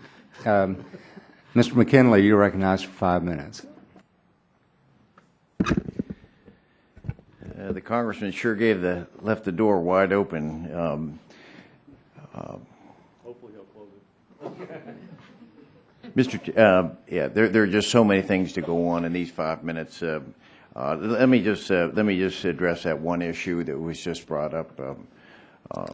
I think it was Gina McCarthy was here just last week at his panel, and that question was raised to her. That very study, I think, that he's referring to, that talked about 1.5 new jobs for every $1 million in environmental pollution controls put in effect. She was asked about that, and she repudiated the study. Said that was done independently, and it doesn't wash. We used the example of a sawmill plant that during that it was under the Boiler Act that it's going to cost them $6 million, and we asked her if she were going to create 9 jobs. That was going to create 9 jobs, and she just laughed. She said that's the silliness of some of this. Some of these reports that come out, they don't create new jobs, they destroy jobs. And as far as the IBEW, it's my understanding, I've got correspondence from them that they oppose a lot of these. Even though it does create short-term construction jobs, they understand the long-term impact of higher utility bills, what it's going to do to the American economy if we do place all these and raise our utility bills as a result of it. It's one of the things we have very effectively. We have powerhouses throughout West Virginia, very effective with AEP, First Energy. These are some of the leaders in the nation in what they've done in producing it at very effective power. But my question back to the chairman, Mr. Wellingford, has to do with it's my understanding. I'm just 8 months into this job, and I saw the criticism. It absolutely is accurate that there is a mindset here in Congress that I've come to understand attacking coal. Coal is the backbone of West Virginia, and it's crucial. But it wasn't until I came to Congress, Mr. Chairman, that I realized how much there was this attack on coal. And what I saw was the power plants were not shutting down. These powerhouses were not shutting down until the EPA started raising the regulations. They were meeting the standards currently, but then when they raised the standards, these powerhouses started saying maybe they're going to shut down. There have been announcements of 3 to 5 plants in West Virginia going to shut down because of these regulations. But they were meeting the current standards until the new standard came into effect. And a new standard at a time when we have no jobs created whatsoever last month. 14 million people out of work. I think that's all that we're asking for. Is this the time to be implementing new standards? So my question to you is, if it comes down to health issues, saving a person's health, or saving a person's job, what would you recommend? Specifically. Thank you for that question, Congressman McKinley. It's not my purview to recommend either. My purview is to recommend that we have a more efficient electric system, and that markets in this country, I think we can rely on markets in this country to determine how that electric system should operate. And so what I advocate is that we do everything we can to make sure that those markets are structured properly and they're not jerry-rigged. If we can structure a market properly, that means we need to incorporate all the costs of a particular product in that market.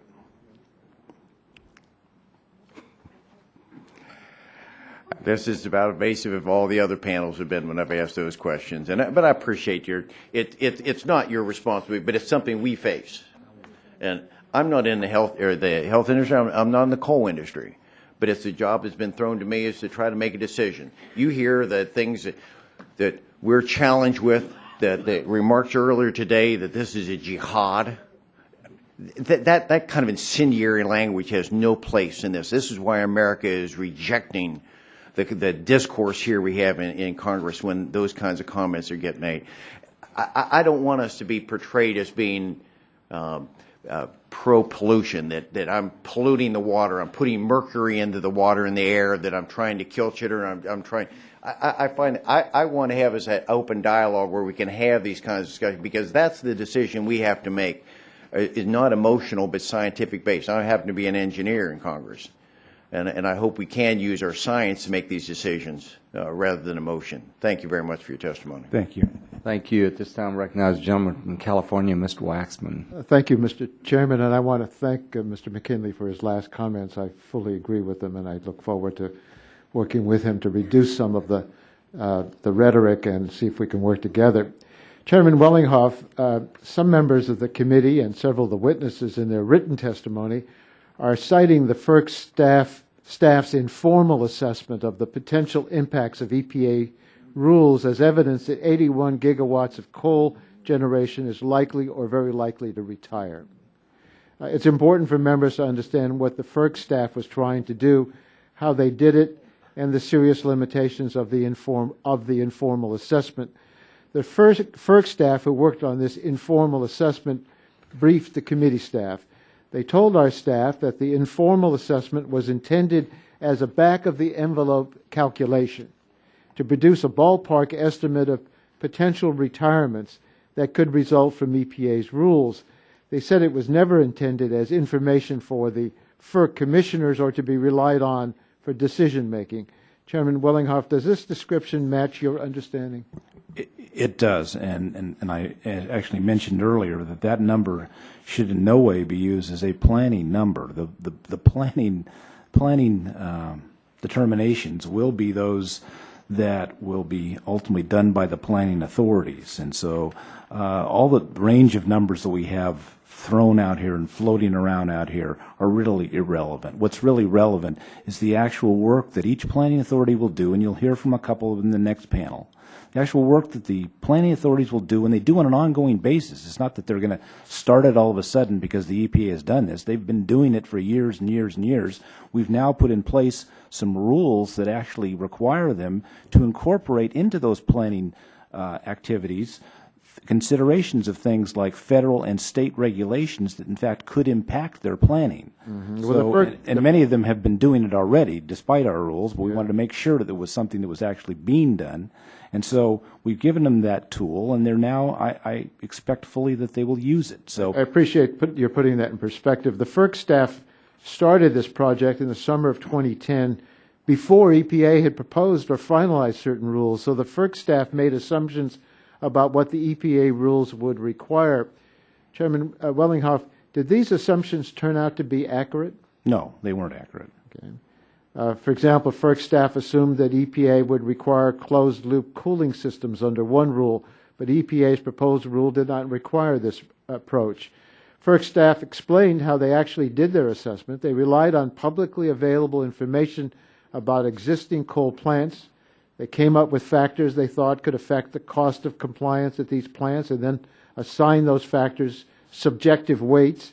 For example, if a plant had no mercury controls, that was worth 0.2 of a point.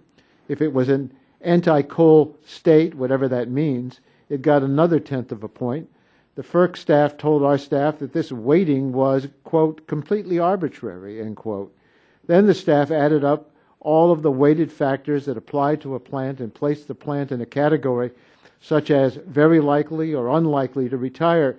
The total scores that would lead a plant to be placed in one of these categories was also just arbitrarily made up. This description isn't meant as a criticism. The staff was just trying to do a back-of-the-envelope estimate. Mr. Wellinghoff, is this your understanding of how the FERC staff did their informal assessment?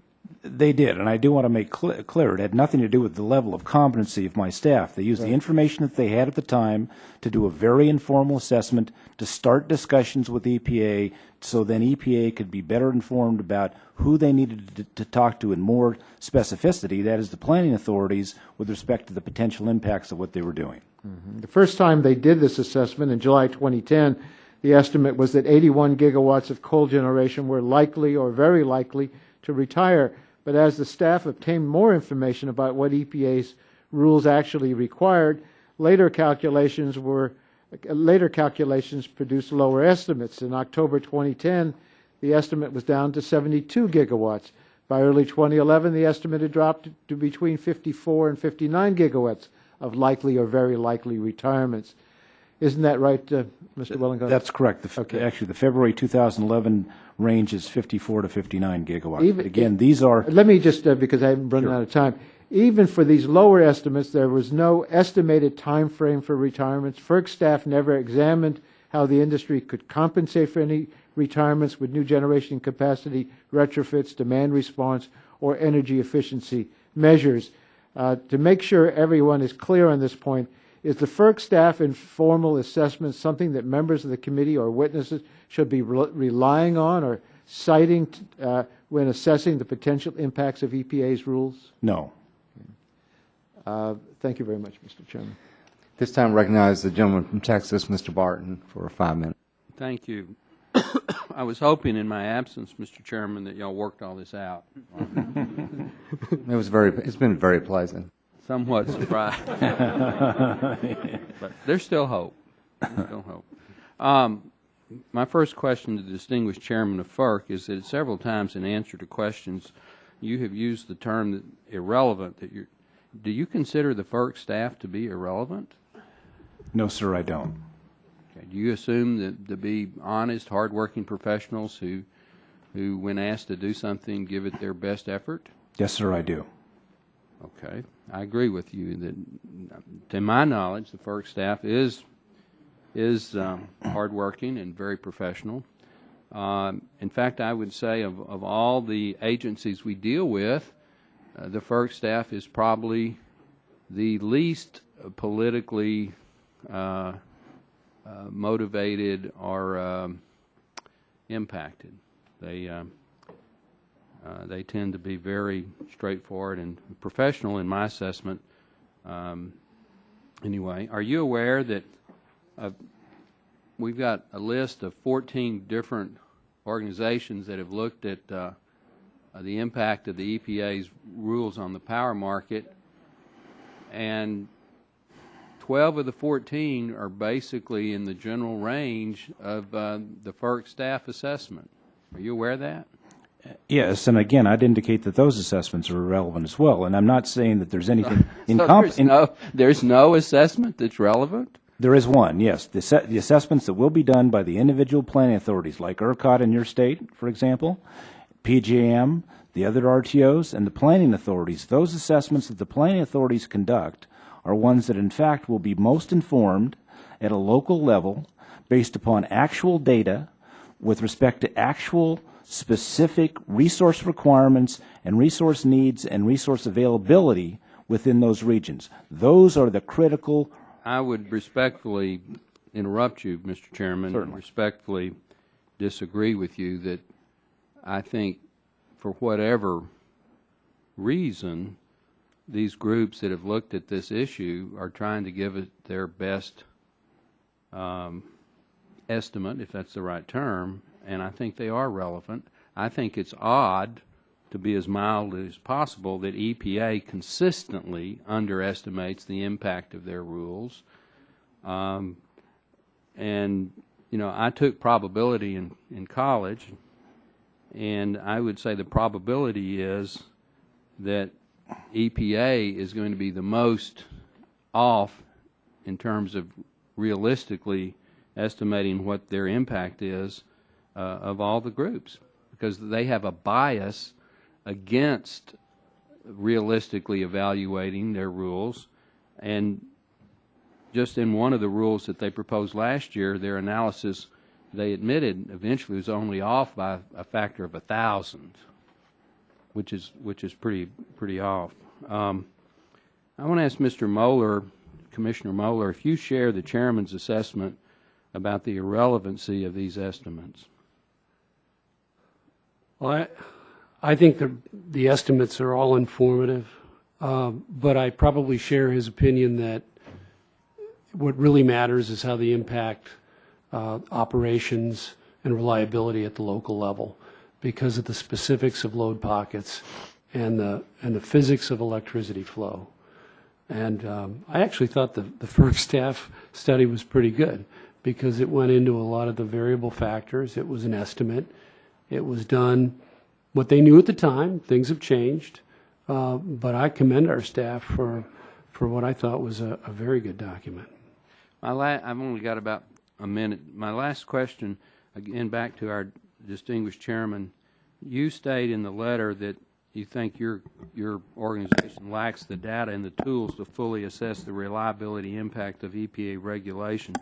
What additional tools and data would you need, in your opinion, for the FERC to have that ability? Well, we would have to have the capability of the modeling that is done by all the regional planning authorities, and their modeling is extremely extensive, with very sophisticated computer models and lots of computer equipment. PJM alone has 500 employees, I believe, and that's just one planning authority in and of itself. So, again, we are not a central planner.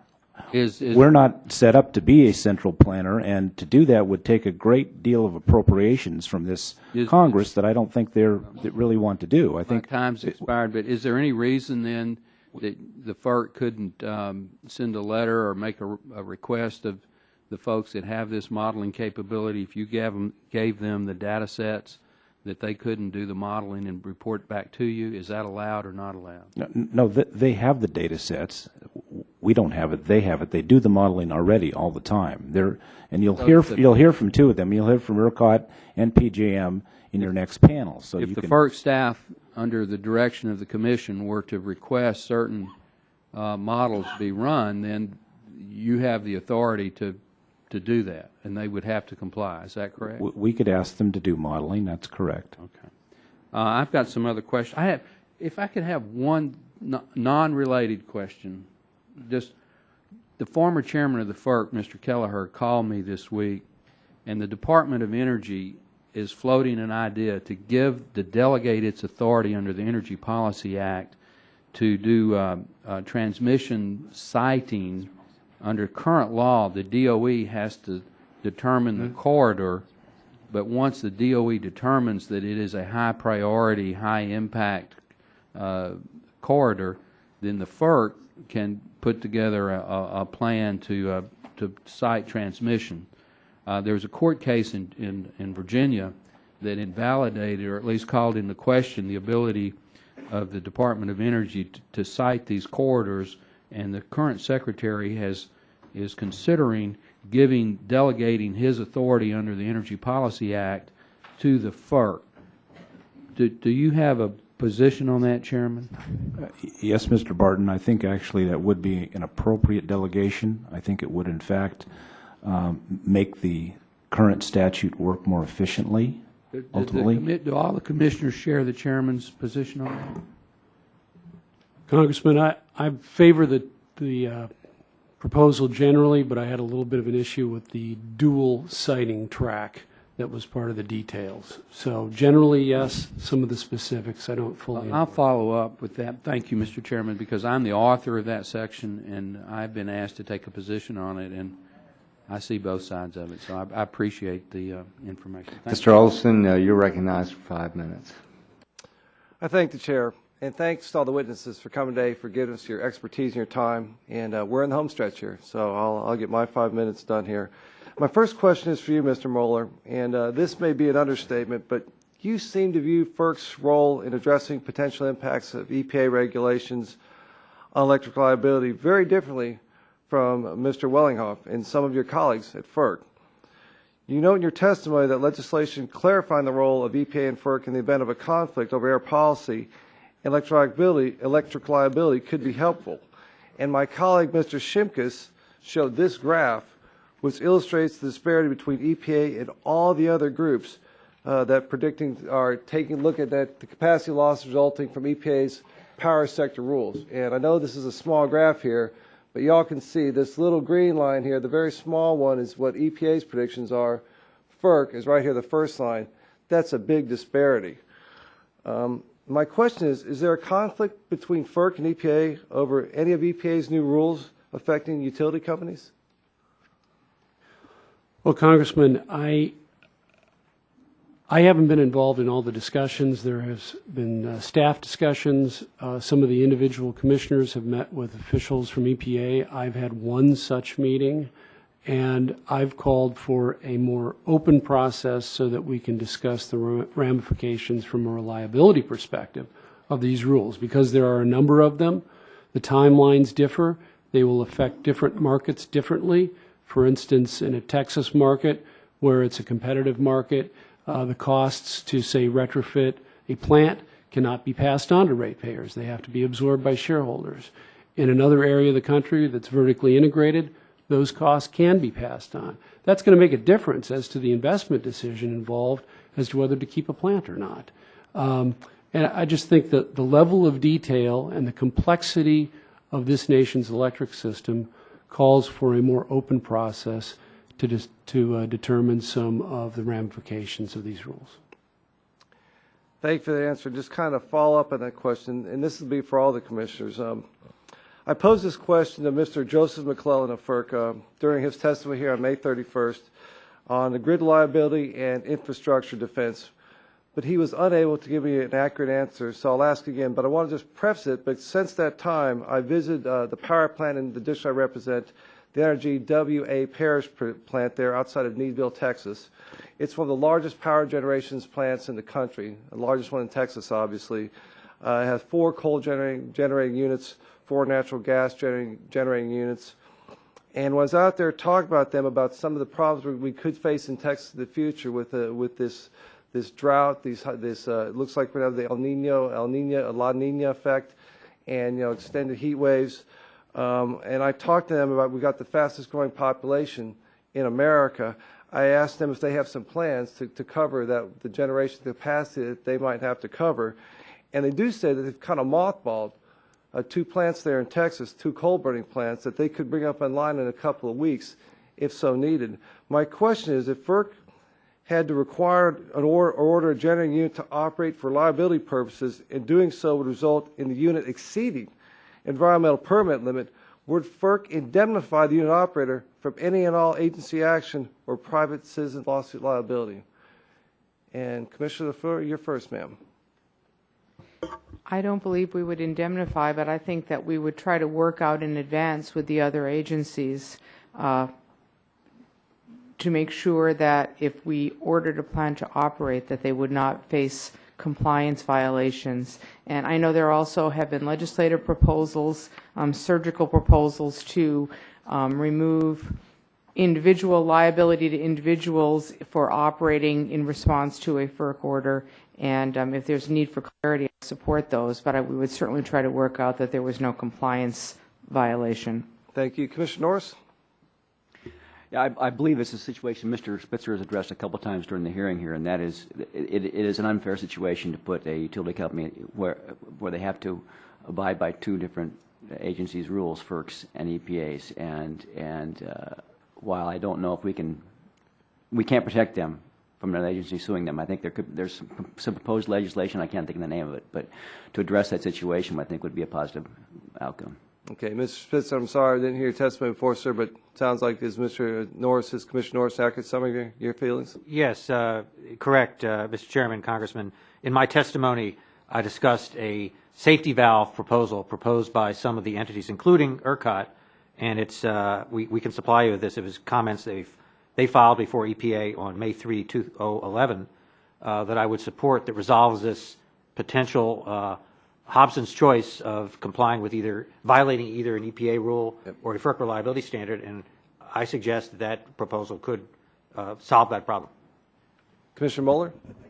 I agree. It's a problem, and I think if you talk to entities who've had to face this situation in the past, they won't do it again because it's too risky. to be on having two agencies choosing to violate one set of rules or the other. Yeah, that was my experience with the parish facility. They're willing to do it, but they won't do it if they can't be covered legally. And Mr. Chairman, I'm sorry, last and not certainly not least.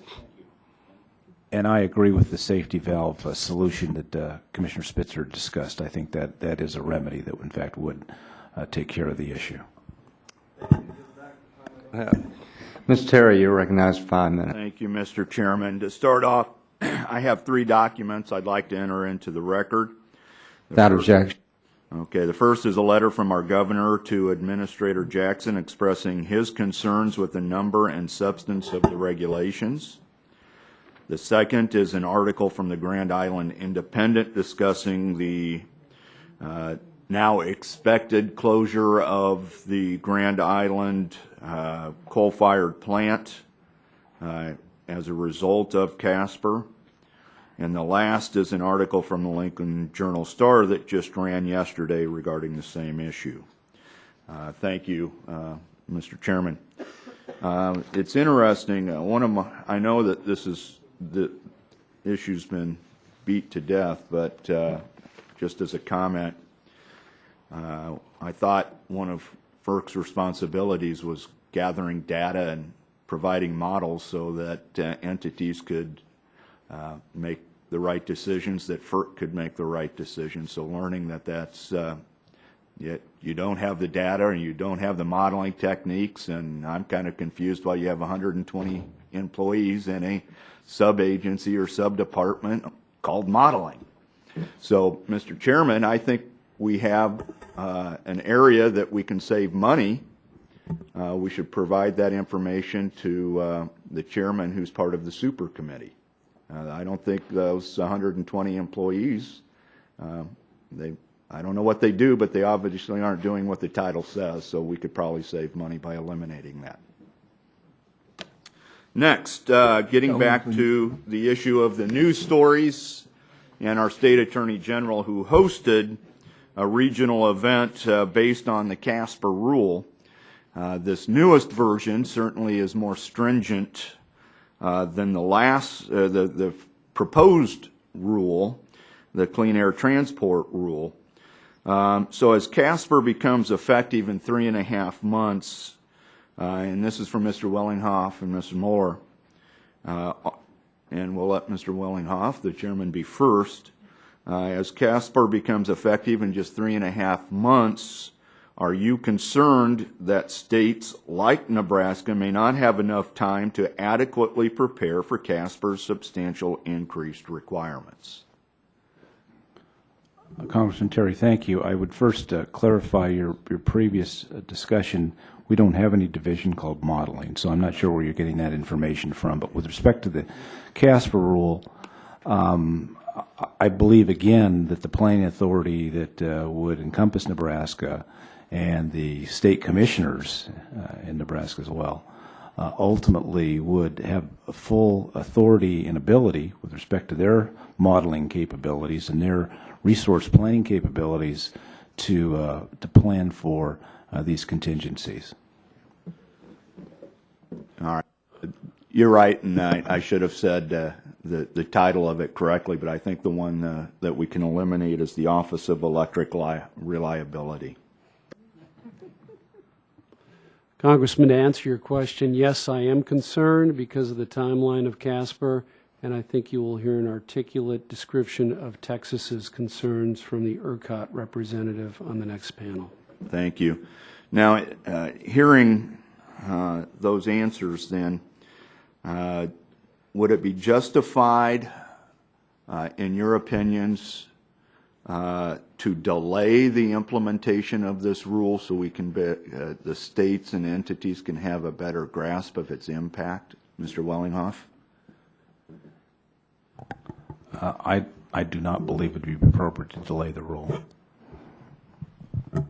I frankly don't know the implications enough to know whether it's worth delaying or not, but I know I'd like to be a lot more comfortable about the reliability implications of it. All right. Thank you. Thank you. At this time, recognize the gentleman, Mr. Gardner from Colorado, for 5 minutes. Thank you, Mr. Chairman, and thank you for joining us today. Commissioner Norris, you stated in your testimony that you believe, and this is a quote, you believe that the EPA has adequately addressed reliability concerns. You base this conclusion not on FERC's own analysis, but various studies, in your words, numerous studies by multiple entities that attempt to assess the reliability impact of EPA's proposed and final regulations.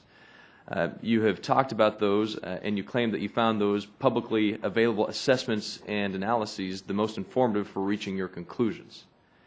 Specifically, you cite in your testimony reports done by, amongst others, the Bipartisan Policy Center, M.J. Bradley and Associates.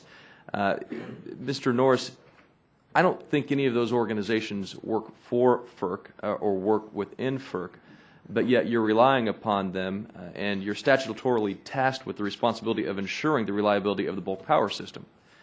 Do you believe, do you agree with members of this committee that perhaps FERC should be, that we should be concerned that a commissioner of FERC, the agency that has a prominent role in ensuring reliability of the grid, is basing conclusions with respect to EPA's power sector rules on reports completed not by FERC, but by outside interest groups with zero accountability to FERC or the American people? Let me start with saying I think those reports and the FERC study are all relevant. Because I think they told us some consistent feedback on looking at the situation. One is that there is not likely to be a resource adequacy problem nationwide. We have supplies, or we can build supplies, or build generation in time to address the overall generation needs of this country. I think that's consistent throughout all those reports. I think there are a lot of very knowledgeable folks of our electric system that worked on those reports, that provide information that I found valuable. I like to seek outside input when I come to a conclusion, and I did extensive research and reading of multiple reports. I pointed those as the most informative. I think they represent a cross-section. There's differences in those reports. But the consistent theme I saw in them was we can meet our nation's electric supply needs under the many different scenarios run. Secondly, the other consistent thing in that report, as I've stated earlier, is the natural gas impact it's having in the marketplace in general in terms of retiring old inefficient plants. So, yes, I rely on those reports, and I will continue to rely on those and other knowledgeable reports about how the proposed EPA rules may impact our system. Do you think it's wise to rely on outside reports so heavily, though? Well, I probably erred in not putting our own report in there because I read that extensively as well. Yeah, yes. Okay. And a question based on Ms. LaFleur's testimony. She stated that in her third paragraph of her opening statement, although not all of these regulations are final, I believe it's important to consider them as a package when assessing their potential effect on reliability, talking about the effect of the rules together. There's been legislation introduced in Congress that talks about the effect of EPA regulations on energy costs and prices. Do you think that those ought to be looked at together as well, in addition to reliability, what it does for cost? And Mr. Mueller, I'll start with you. Well, it's kind of society's choice as to the costs of health regulations versus the increases in electricity prices. But I think most studies would indicate that prices are going to rise, and there's a variety of studies as to how much they'll rise in different areas depending on how dependent they are on certain fuels, particularly coal. But we have a mechanism to look at the cost cumulatively, as Ms. LaFleur says, on reliability, just as we do on reliability that she's suggesting that we do. Yes. Mr. Spitzer? Mr. Chairman, Congressman, my view, and this goes back to my service in the state legislature and at the state commission and now at FERC, is government's about balancing competing interests, and you have air quality, health issues balanced against the costs, and the Congress doubtless considers that, as does EPA, as do the state commissions. In the narrow issue of reliability, that's why the aggregate numbers certainly have an impact on wholesale power prices. But there are many other variables with wholesale power. The natural gas revolution that I discussed earlier, concern over nuclear power in the wake of Fukushima may have an impact on our fuel supply. Should we, though, have a system in place that takes a look at the cost of regulations comprehensively, cumulatively, as they are added to our energy sector? I hope this is not gratuitous, but I think government at all levels has an obligation to continually revisit the circumstances which change over time, FERC has a serious mission, and we're all five of us very serious about the authority granted by Congress in 2005 in Section 215 of the Federal Power Act, which is why we're so zealous with regard to our space in terms of the reliability. Yeah, Ms. LaFleur, would you take that same approach that you take on reliability to the cost that regulations have on energy production? Well, the point of my comment, I think, was that the only way to really assess reliability is at the local level. You know, my former Massachusetts fellow citizen in this body, Tip O'Neill, said all politics is local. I would say all reliability is local. So in order for a plan to decide whether to stay open, they can't just look at MACT. They have to look at the transport rule, and they have to look at the cost of retrofitting totally. I think that for a plant deciding whether to stay open, they should look at all the costs. Whether some kind of macro analysis of all the costs would be meaningful across the whole country, I think you'd get the same kind of modeling issues that we have for all the macro analyses that go from 30 to 80 of how many retirements there would be, because the cost will depend on what decisions people make with how to comply. So I'm not sure I think a big macro cost number is going to be meaningful, but I think the individual units have to look at the costs. Gentleman's time has expired. Recognize Mr. Markey for 5 minutes. Thank you, Mr. Chairman. Mr. Chairman, thank you all for being here. How many of you believe that the threat of a cyber attack on the electric grid is the top threat to electric reliability in our country? Is that your belief, Mr. Wellinghoff? I certainly believe that both cyber and physical security are major issues that we need to be concerned with respect to maintaining our electric grid. Is it at the top of your list of concerns? Yes. Yeah. Are there any on the panel that do not have that at the top of their list of concerns? No. So you all have that. Well, I agree with you. And last year, this committee unanimously passed the GRID Act, which was co-authored by myself and Mr. Upton. And that bill gave the FERC the authority to quickly issue grid security orders or rules if vulnerabilities have not been adequately addressed through existing reliability standards or other industry efforts. Do you believe that giving FERC this authority would increase America's ability to appropriately respond to threats and vulnerabilities facing our electric grid? Mr. Chairman? Yes, I do, Mr. Markey. Yes or no, each member? I've come around to support FERC having more authority. Thank you. Yes? Yes, sir. Yes, Congressman. Yes? Yes, I'd give you a little bit more if you'd take it. Very briefly. Okay, that's because the cyber attacks have an orders of magnitude on reliability, can wipe out a whole Eastern Interconnect. We're talking about in this situation, very localized reliability situations, we currently have the tools to deal with, but we need the tool you're talking about to deal with cybersecurity. And the FERC needs that authority. Do you all agree with that? Yes. Okay, yes. Yes, I do. Okay, based on what industry has done thus far, do you think that industry is likely to quickly move, Mr. Chairman, to take all necessary steps to secure itself if FERC is not given the authority contained in last year's GRID Act? Well, just to be a little fair to industry, they are setting up a group called the Transmission Forum, and they're trying to move, but I don't know how quickly they're going to be able to move independently on their own with a voluntary group. Do you think that the FERC has to have this authority in order to make sure that the voluntary becomes real? They can work together, but in the absence of FERC having that capacity to mandate a solution, do you think it will happen? Yes, they can work together, but I do think FERC should have this authority. Okay. Do you all agree with that? Okay, well, that's very important for us to hear, because ultimately it's just not enough in the absence of the FERC having that authority. Is there a reason to believe that we will be able to solve this problem in the absence of legislation passing, Mr. Wellinghoff? I don't see a solution in absence of legislation. That's very, very helpful to us. So let's just hope that this year we can pass that legislation and then get it passed through the Senate as well, giving that authority. Now, the argument here today is that we have some kind of tension here between air quality and air conditioning, and we have to pick one or the other in our country. But let's focus here on the fact that there are already 13 states, Connecticut, New Jersey, Delaware, Illinois, Massachusetts, Maryland, Michigan, Minnesota, Montana, New York, Oregon, Utah, and Wisconsin, who have already required their coal-fired plants to remove as much or more of their mercury emissions as has been proposed by the federal level, at the federal level by the EPA.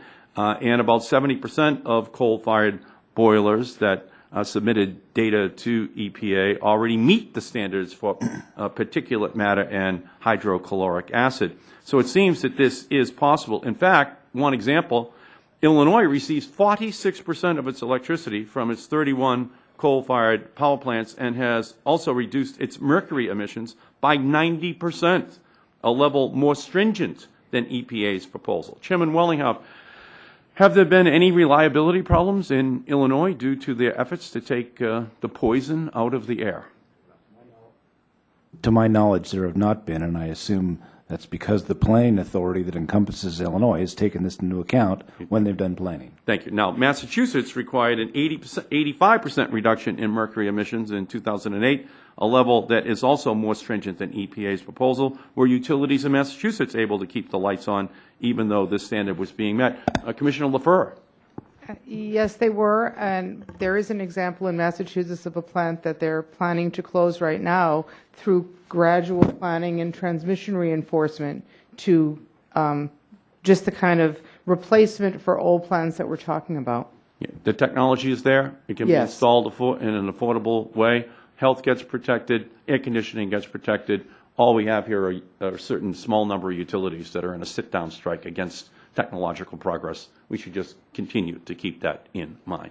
Thank you, Mr. Chairman. This time I recognize the gentleman, Mr. Walden from Oregon. Thank you very much, Mr. Chairman. I want to follow up on what my colleague and friend from Massachusetts was talking about because he referenced Oregon. And in the case of the lone coal plant in Oregon, the cost to ratepayers was going to be roughly $520 million. So instead, they're closing down that plant over a 10-year frame and will replace it with either 2 natural gas plants or some other alternative. So when they were trying to address the SOx, NOx, and mercury issues, the cost to ratepayers was so high to meet these requirements that instead they're going to close that plant, which really raises the question about reliability. And in Section 215 of the Federal Power Act, FERC permits FERC to direct NERC to conduct periodic assessments of the reliability and adequacy of the bulk power system in North America. And I think what we're trying to get at here, at least I am, is just as we make policy and watch policy being made, do we have a good basis of information upon which to make our decisions? And it strikes me that in the EPA's own rule on whatever page this is, 25054, that'd be 25,054,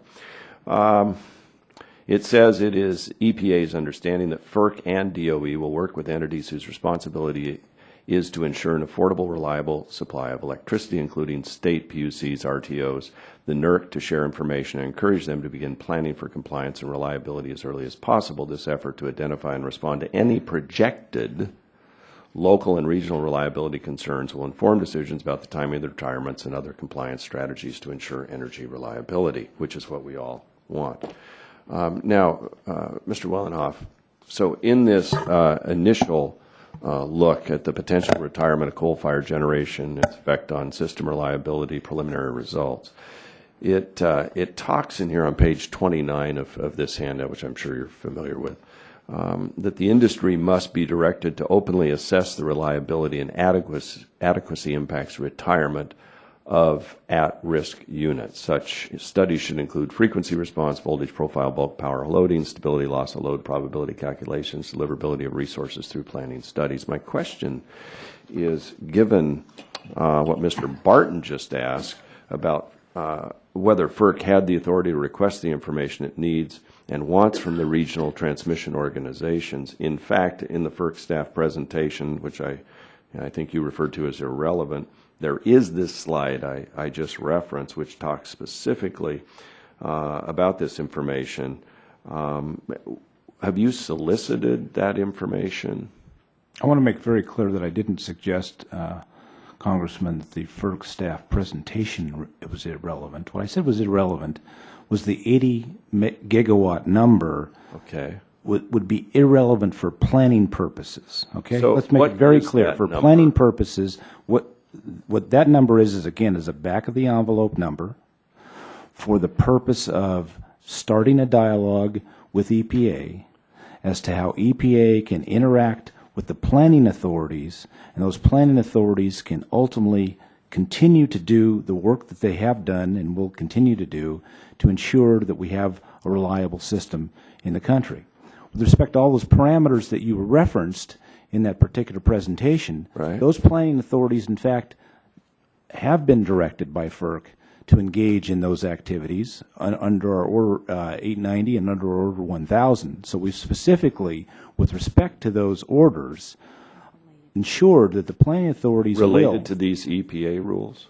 Yeah, in fact, in Order 1000, we very specifically say that they must consider both federal and state public policies, which would include the EPA rules. So yes, we absolutely have done that in Order 1000. So you've asked for information, all these points related to these rules? We haven't asked for information. We've directed them to, in fact, incorporate that information into their planning processes to ultimately conduct their planning processes that, in fact, when they conduct those planning processes, take account for things like the EPA rules. Right. So let me try and understand this. So I would think FERC would play a more direct role in this. We don't do central planning, and we don't do planning.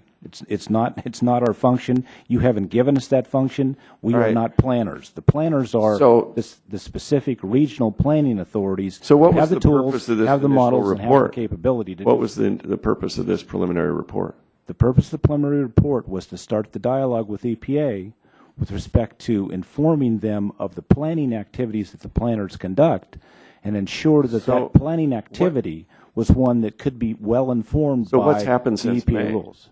What has happened since May? Yeah, why would we're you continuing. We're update continuing the dialogue with EPA. What's happened is that we are directing EPA to, in fact, interface directly with the planning authorities like PJM, like ERCOT, and others, and to provide them all the data that EPA has to help those planning authorities have an adequate handle on what they need to do their job to ensure reliability in this country. But I thought your testimony said you'd basically stop that effort in May. We haven't stopped the effort of talking to EPA, no. All right, my time has expired, Mr. Chairman. I think everyone's had the opportunity to ask questions, and I want to thank the commissioners for taking time to be with us this morning. I know it's been a rather lengthy session, and next time you come, we'll try to be a little bit more intense than we were this time. Mr. Chairman, yes. Mr. Chairman, it seems to me that, and I want to say this in the presence of the commissioners here, that this subcommittee should hold a hearing on the cross-state air pollution rules specifically. We have not done so yet, and I believe that the conversations that we've heard today really merits such a hearing, and I would just ask on the record that we do conduct a hearing on the cross-state air pollution rule. Well, thank you very much. Mr. Chairman, yes. Can I just, because I've got a conflict going here on an answer. Could I ask just, sure. Ms. Wellinghoff, in your submission back to the subcommittee on a question that was asked about continuing communications, your answer, and I'm quoting here, is other than the discussion between Assistant Administrator McCarthy and I on August 26th, which was described in supplemental responses to the committee's May 9th information request, communications between FERC staff and EPA staff have not been ongoing. That's your answer to our question. Now, that's not been ongoing. That's true, but that doesn't mean they're not continuing. I mean, I got to get a Webster's out since here. that period of time that we discussed there was nothing happened there in that particular period of time. I had a conversation with Lisa Jackson yesterday. I mean, we continue to have discussions all the time. Wow. Okay, so I got to look up ongoing versus continuing. Yeah. I'm confused. Because we understand, based on your written answer here, that the staff have not been ongoing. Conversations have not been ongoing. Communications between FERC staff and EPA staff have not been ongoing, is your written response Congressman, here. perhaps that was a poor choice of words. It meant in that interim period of time, there were no other meetings. That's simply all that meant.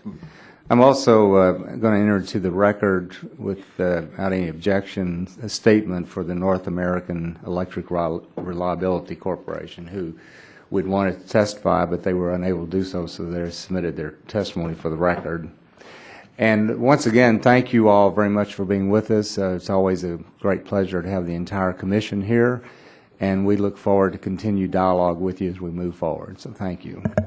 This time I'd like to call up the second panel, the Honorable Jeff Davis, who's the Commissioner of the Missouri Public Service Commission, the Honorable Stan Wise, who's Commissioner of the Georgia Public Service Commission, the Honorable John McKinney, Commissioner of West Virginia Public Service Commission, and Mr. H.B. Doggett, President and CEO, Electric Reliability Council of Texas, and then the Honorable Mark Shurtleff, Attorney General of Utah, Mr. John Hanger, President and CEO, Hanger Consulting, and Ms. Sue Tierney, Managing Principal of the Analysis Group. So if you all would take a seat.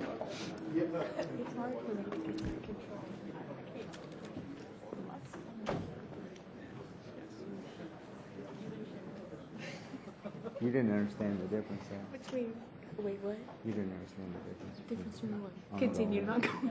That may have been the best line of the whole year. I did this. I can't, that was hysterical. There's a difference between continuing and ongoing. There is a slight difference. You know, we asked those questions in advance to the hearing Patrick directed them, so that if they lied to us during the hearing, that we could call them out on it, that we've got it here if we catch them. And that was why we did it. Yeah. So Yeah. that was Patrick. Well, thank you all for joining us this morning, and we appreciate your patience. So I'm going to call on each one of you to give an opening statement. You'll have 5 minutes to do that. And Mr. Davis, we'll recognize you first for your opening statement. And be sure and push the little button so that your microphone comes on. Okay. Chairman Whitfield, Ranking Member Rush, and members of the committee, thank you for allowing me this opportunity to testify here today. As a Missouri Public Service Commissioner, I am acutely aware of the potential impacts of EPA's pending regulations because it's my job to set the rates on customer bills. And I applaud this committee for reviewing the impacts those regulations are going to have on our citizens and on our nation's economy. To summarize my testimony, I feel like my ratepayers are being attacked. Can we keep the lights on? Sure. We'll do whatever it takes. That being said, it won't be easy. Nobody knew there was a problem in Arizona or Southern California last week until 1.5 million Americans were left in the dark. Reliability is definitely going to be impacted because less generation equals less reliability. Also, replacing these old coal-fired units will cost more money. They'll drive up rates because natural gas plants are still more expensive to operate than coal. Sure, we've got better than 20% reserve margins in both the Southwestern Power Pool and MISO footprint, but the law of supply and demand says decreased supply increases price, and the cumulative effect of these regulations will be to significantly reduce those reserve margins, the capacity, over the next decade by forcing the closure of many coal plants that are smaller than 300 megawatts, as well as a significant number of those coal plants between 300 and 500 megawatts of capacity. You know, to put this in perspective, in Missouri, I have almost 600,000 households, 1.5 million people approximately, that make less than $25,000 per year. That's according to the U.S. Census Statistical Abstract. I depend on these old coal plants to generate electricity almost every day for more than 2 million households. Why? Because they are still cheaper to operate and cheaper to dispatch than natural gas plants. Replacing them with renewables creates more of a reliability problem and replacing them with gas will undoubtedly lead us back to the gas affordability crisis that we faced 2 or 3 times in the last decade.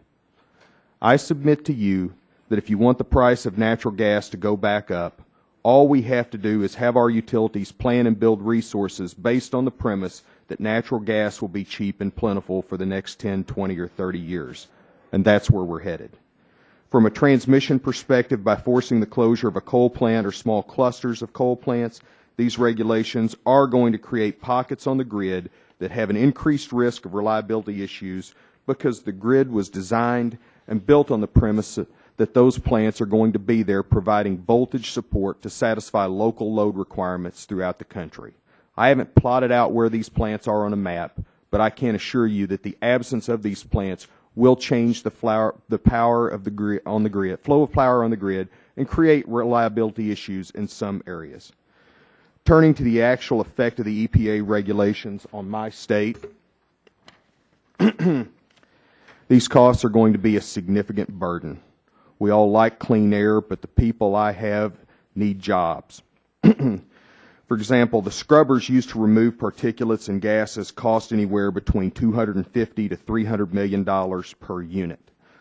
We just spent $528.1 million to retrofit one coal plant to put scrubbers on. EPA's got more than a dozen regulations that are currently working their way through the pipeline. When you figure a 10% return on that investment, gross that number up for taxes and amortize the costs over 30 years, it's ultimately going to cost my ratepayers approximately $1 billion. If you assume that utility has 1.2 million customers and divide the costs out on a per customer basis, you're looking at close to $1,000 per customer over the next 30 years. It's that cost to a residential consumer as well as the impact it'll have on small business and industry that I'm concerned about.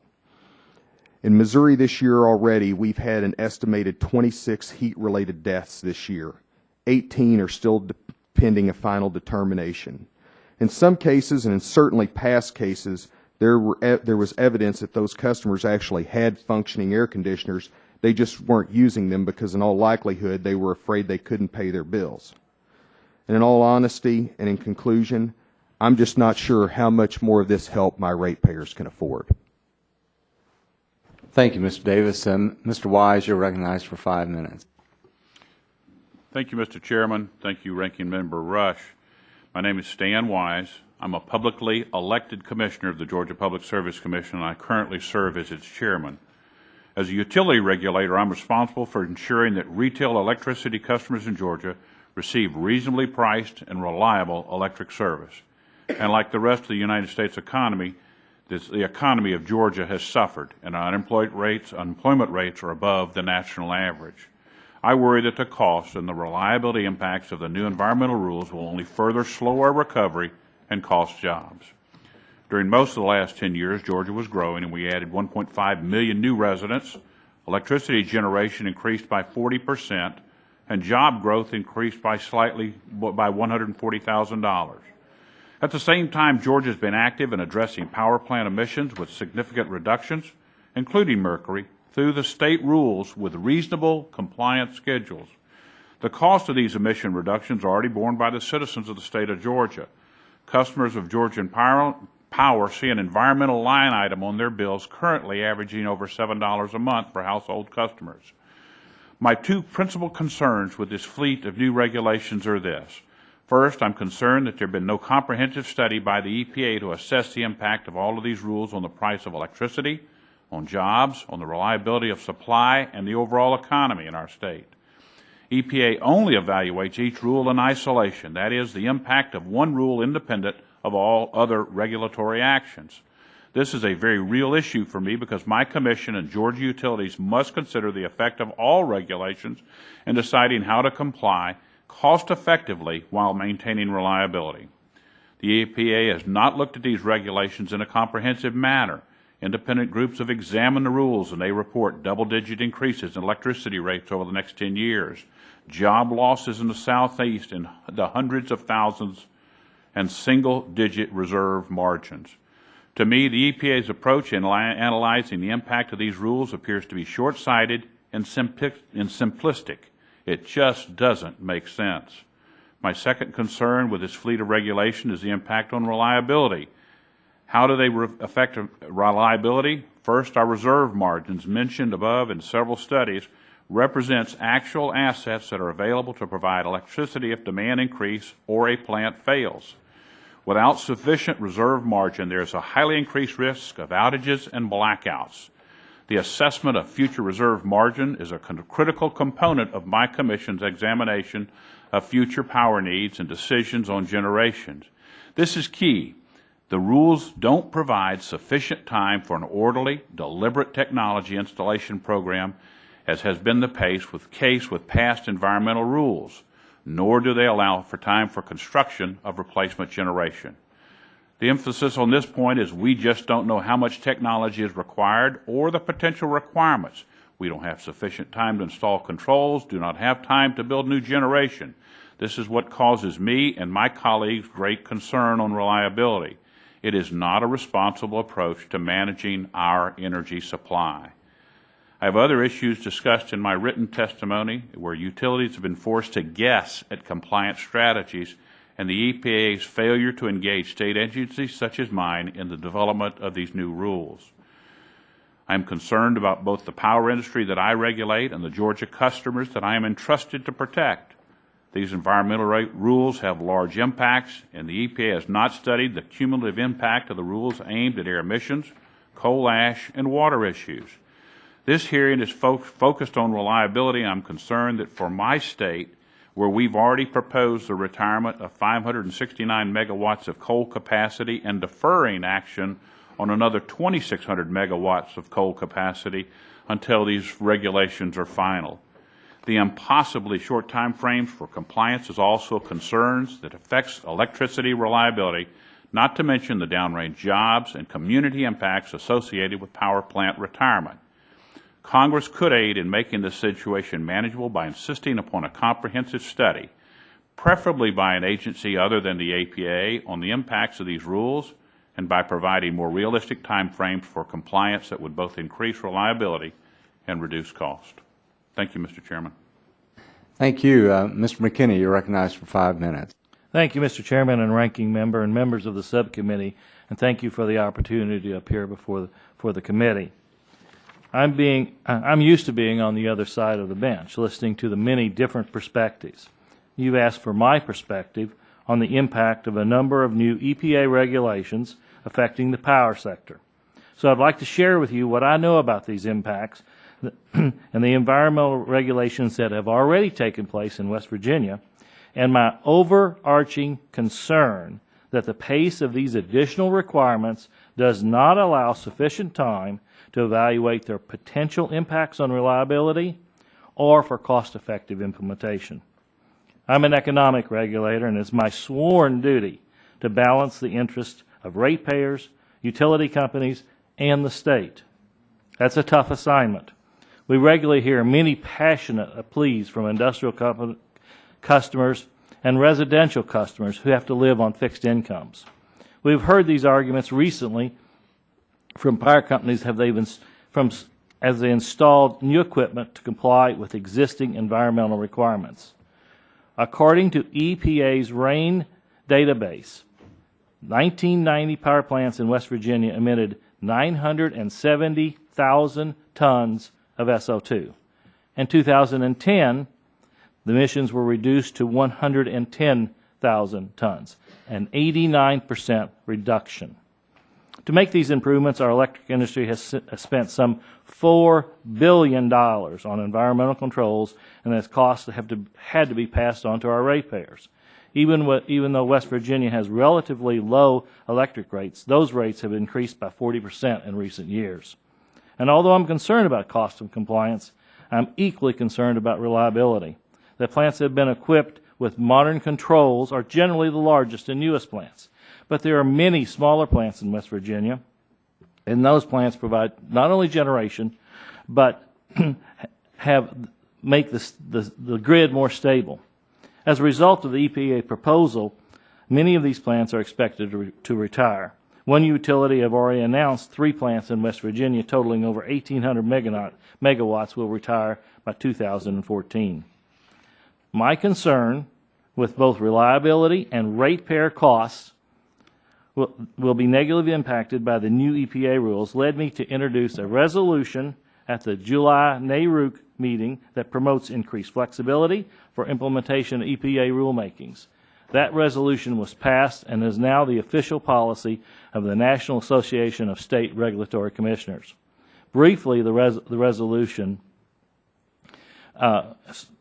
recognizes that by providing greater flexibility, closer coordination with state and federal partners, EPA programs can achieve the same environmental goals at a lower cost to customers and without compromising reliability. Flexibility in the schedule of implementations of EPA regulations can lessen rate increases because of improved planning, selection of correct design to address multiple requirements, greater use of energy efficiency, demand-side resources, and orderly decision-making. Recently, several regional reliability organizations submitted comments to EPA echoing these concerns. Their comments are attached to my written testimony. The impact of these rules go far beyond the utility sector itself and could threaten the recovery of the broader economy. American Coalition of Clean Coal Electricity recently asked NERA to model economic impacts of the transport and MAC rule. Overall, the analysis shows that in 2016, electric rates will increase by 11.5% in the U.S. and 12.9% in West Virginia. Moreover, net job losses are projected to be 1.44 million jobs in the total U.S. and 38,500 in West Virginia. Cost, feasibility, and reliability impacts of EPA regulations have not been thoroughly examined, and consequences of implementing these requirements without adequate review could be irreparable. Greater flexibility could preserve both electric reliability and mitigate additional rate increases. With these challenges in mind, I urge you to consider legislation such as the Train Act and to include pertinent portions of the NARUC resolution in the bill. Thank you. Thank you. Mr. Shurtleff, if you're recognized for 5 minutes. Thank you, Chairman Whitfield, Ranking Member Rush, members of the subcommittee. It's an honor to be here today with you. And my name is Mark Shurtleff. I'm the Attorney General for the state of Utah. It's a pleasure to be with all these great experts on this panel. I want to just focus, if I may, in my brief remarks on one rule that is imminent, and that is the utility MAC rule, which the EPA seems intent on proposing or adopting before November 16th. As I heard Commissioner Spitzer say in the prior panel, the best time for analysis is before a rule becomes final. Time is running out clearly on this rule. EPA has 18 Attorneys General, including, Mr. Chairman, my friend, Attorney General of Kentucky, Mr. Conway, have sent letters to the EPA administrator asking that they withdraw the proposed MAC rule. As the chief legal officers of our states, we are most concerned with the rule of law. The EPA has clearly failed to assess the impact of that rule on a cumulative basis in light of its other promulgated, proposed, and pending regulations governing electric power generation. And without that cumulative analysis, neither the EPA, FERC, Congress, nor the public can truly understand the effect of all these regulations and the reliability of the electric grid, and indeed on the economy and jobs and electricity rates to consumers.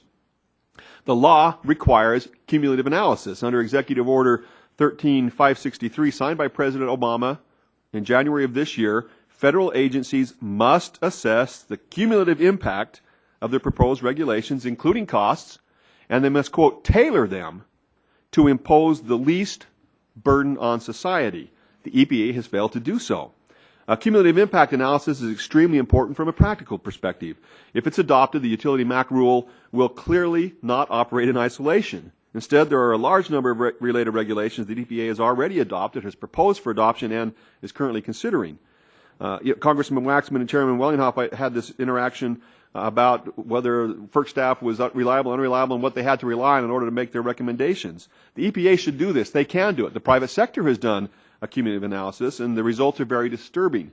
As just mentioned by Commissioner McKinney, the American Coalition, ACE, commissioned the highly regarded National Economic Research Association to prepare a report.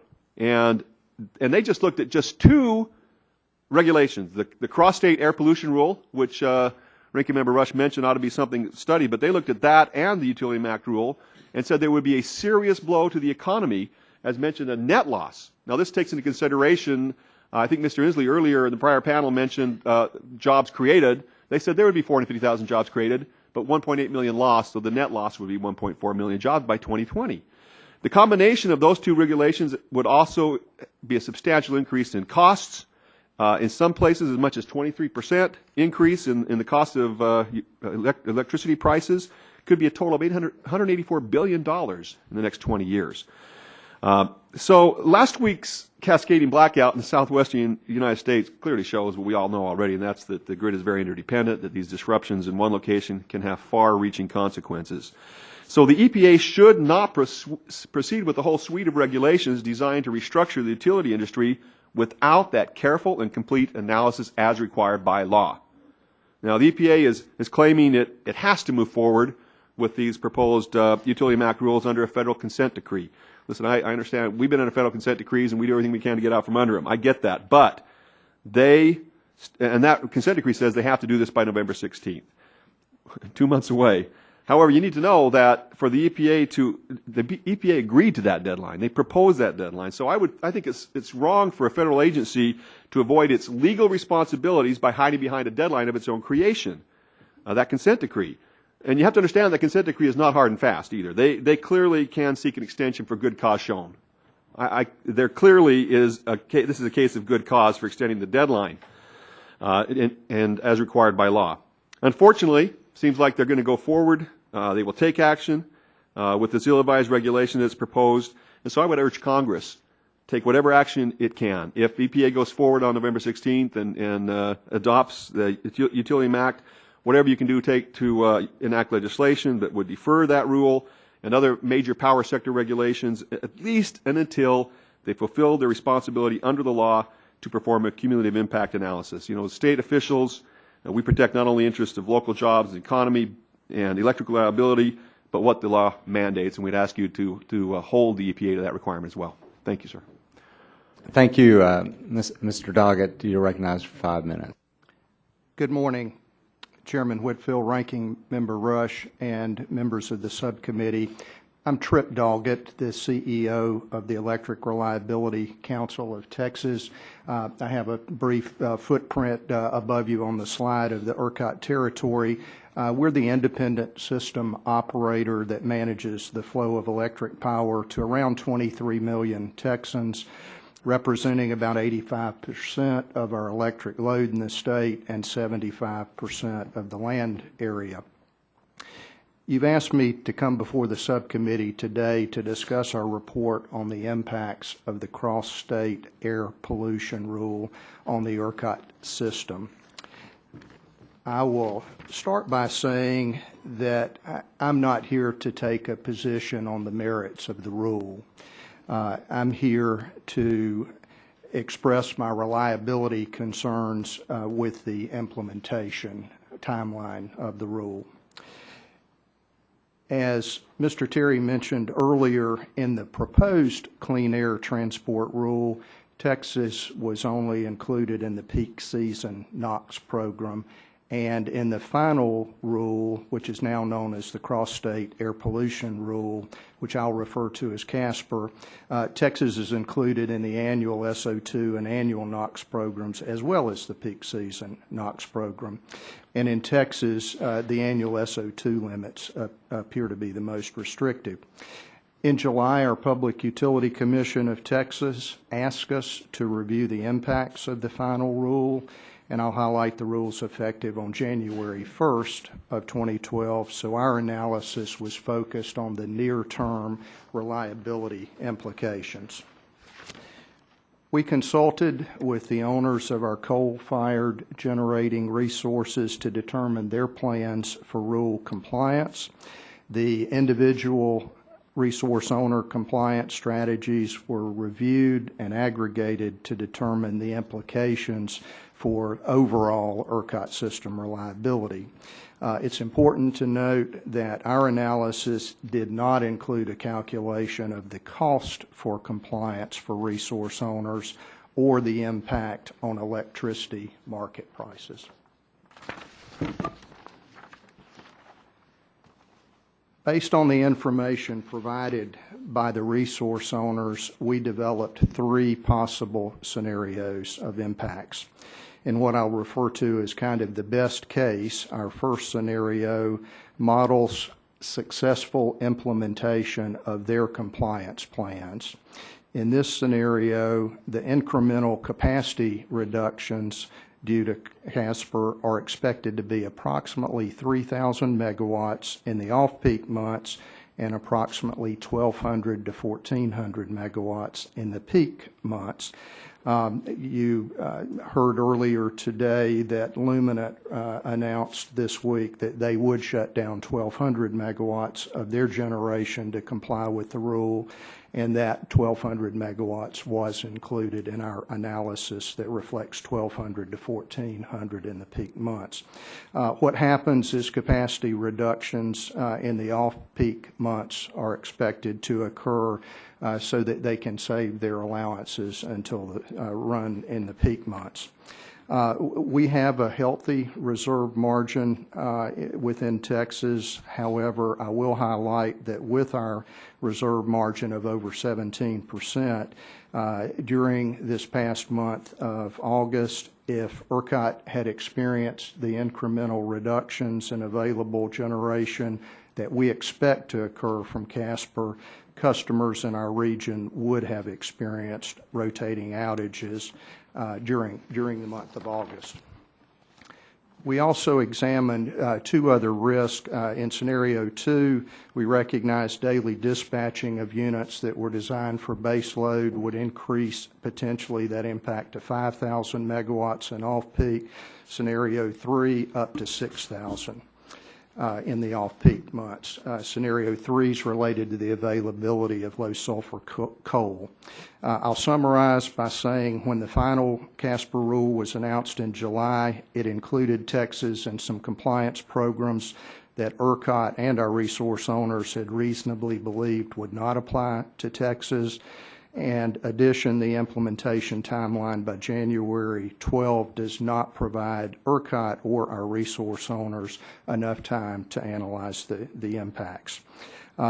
If the implementation deadline for CASPR were significantly delayed, it would expand our options for maintaining system reliability.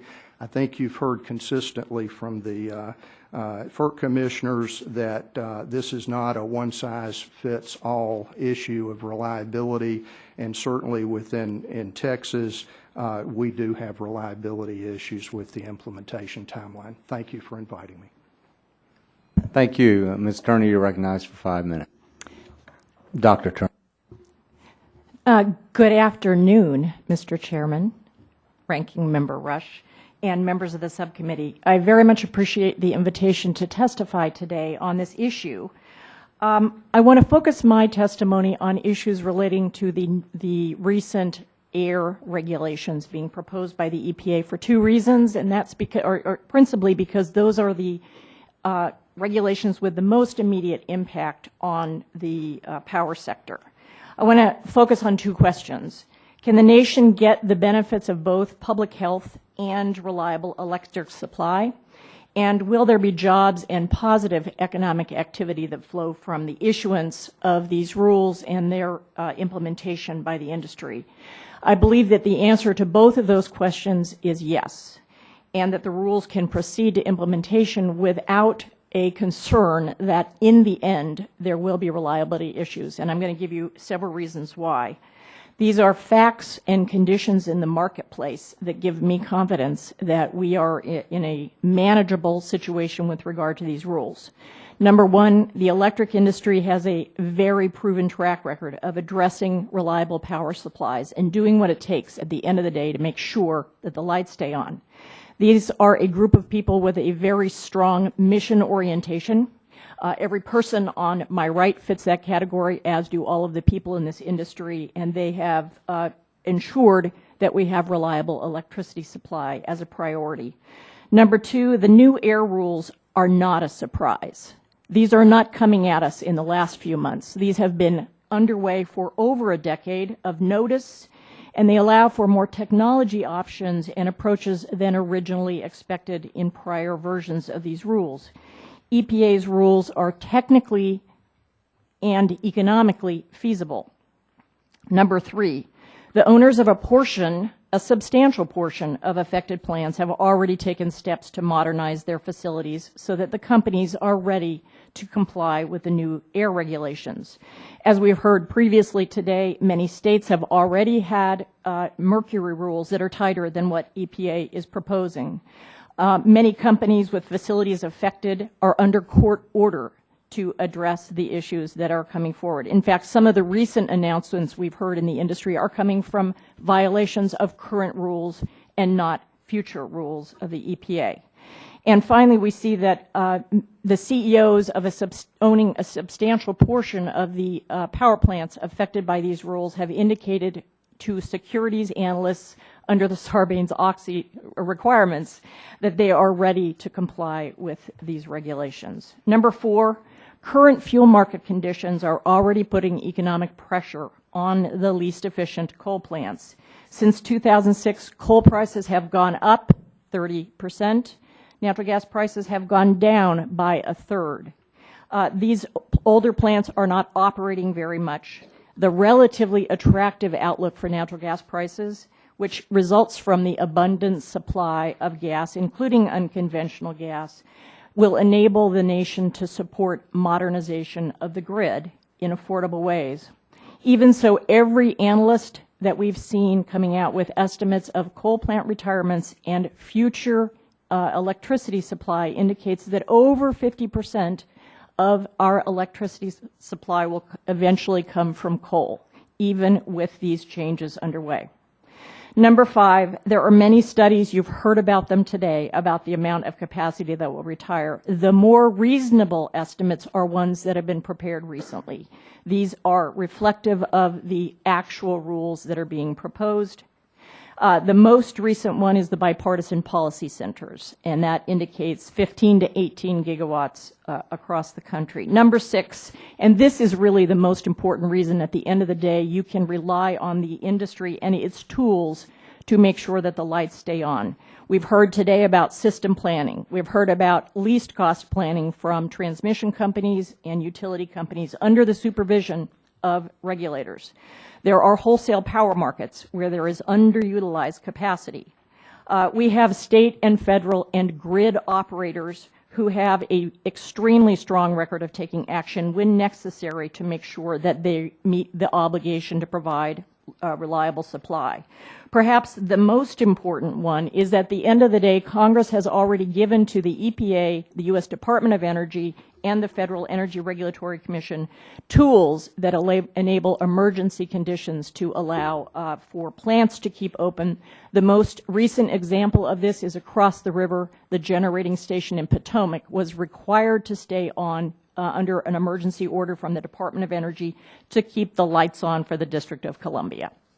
My time is up, and I'm happy to answer any other questions. Thank you, Dr. Turney. Mr. Hanger, you're recognized for 5 minutes. Thank you, Mr. Chairman, Ranking Member Rush, and members of the subcommittee. Again, good afternoon. And I've had the privilege to serve Pennsylvania as both a Public Utility Commissioner and more recently as the Secretary of Environmental Protection.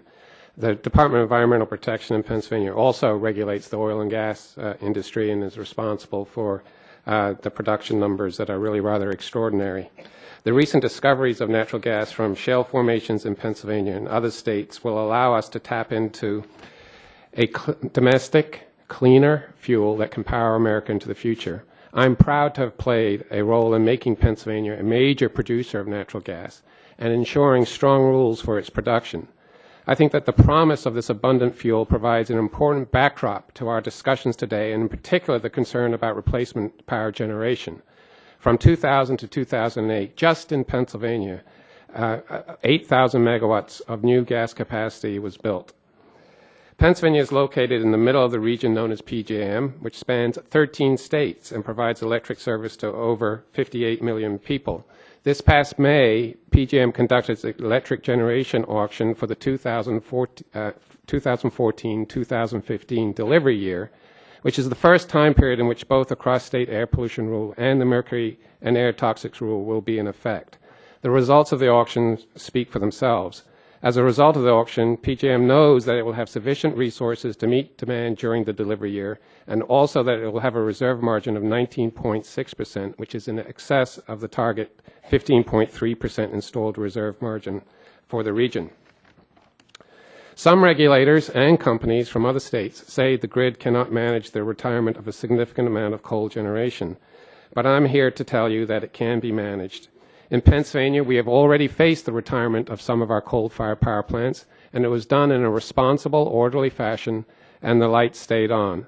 Back in December 2009, one of our generator operators, Exelon, decided to retire 4 coal and oil-fired units with a combined capacity of 933 megawatts at 2 stations in southeastern Pennsylvania. When they were built, they were state-of-the-art, but they were built during the Eisenhower administration. They do not produce energy as efficiently as newer technologies and therefore waste energy while they emit dangerous pollutants that sicken and indeed kill people. DEP was also enforcing rules concerning thermal discharges from these plants. When Exelon notified PJM of its intention to retire the units by May 2011, PJM said transmission upgrades would first be required to protect reliability. As a result, DEP, PJM, and Exelon worked together to execute a consent order that had 2 units retire on the original schedule, while 2 others were allowed to run for reliability reasons only for up to another 7 and 12 months, respectively. The Crombie-Eddystone example represents a workable model for EPA to follow in resolving similar situations in other states that may arise as it implements its air quality regulations in the coming years. Indeed, 5 RTOs have informed EPA that they are willing to assist EPA in identifying where the certain plants needed for reliability should be eligible for an extension of time to achieve compliance. These 5 RTOs have proposed a safety valve or reliability safeguard, and I've attached those comments to my testimony. The RTOs also asserted that they anticipate the reliability safeguard would not, and this is their language, would not need to be invoked often, if at all, quote unquote. In conclusion, I would like to end with a quote from a August 26, 2011 PJM report. The report says, quote unquote, newer, more efficient generation resources that replace retiring generation may have lower forced outage rates and thus are more dependable than older generation resources that may be nearing the end of their useful lives. Additionally, new entry generation demand response and energy efficiency resources may also provide lower cost alternatives to achieve resource adequacy and local reliability. Mr. Chairman, across this country we have some very good news. There's a lot of new generation being built. We've focused a lot on retirement of old plants that are inefficient and highly polluting, but there are tens of thousands of megawatts of new generation under construction and many more in the planning phase. It's time to get on with this and protect the people's health of this country as well as ensuring that the lights stay on. Thank you, Mr. Chairman. Thank you, and thank you all for your testimony. Mr. Wellinghoff, in his testimony, made it very clear that while FERC had responsibility for reliability, the planning and the detailed analysis of impacts of regulations really occurred at the planning levels and at the state level, at Public Utility Commission levels, and so forth. And so we have representatives here today from Georgia, Missouri, West Virginia, and Utah, and Texas. And every one of you has said you're concerned about the reliability. You believe there's going to be an increase in cost. And in my view, reliability is also an issue when people cannot afford to pay for electricity because they, in effect, are not receiving electricity.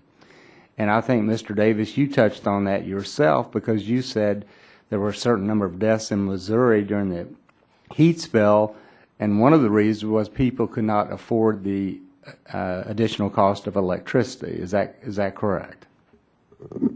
Yes, though it's certainly everything points to the fact that they had air conditioning and that they made a conscious decision not to use their air conditioning. Yeah. You know, so Mr. Wellinghoff, while I'm not going to say he's not concerned about reliability, because I'm sure he is, but he didn't leave us with the impression that this I'm going to call it air transport rule and utility act, he did not leave us with the impression that he thought it would have a dramatic impact on reliability. But from your testimony, you five who have responsibility for this, am I correct in that you have great concerns about reliability? Mr. Davis, do you have concern about the reliability as a result of these regulations?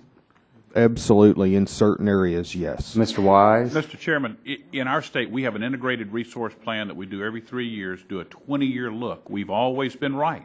Now, it won't be that we could be wrong, but we're concerned about it because of reliability. Okay. And we heard comments about being able to fire up gas-fired generation. We don't have underutilized gas generation in our state, and it does take time to design, build, and construct new gas-fired generation. So nothing happens in a vacuum. Right. So yes, sir, it is a concern. Mr. McKinney? Yes, it definitely is a concern.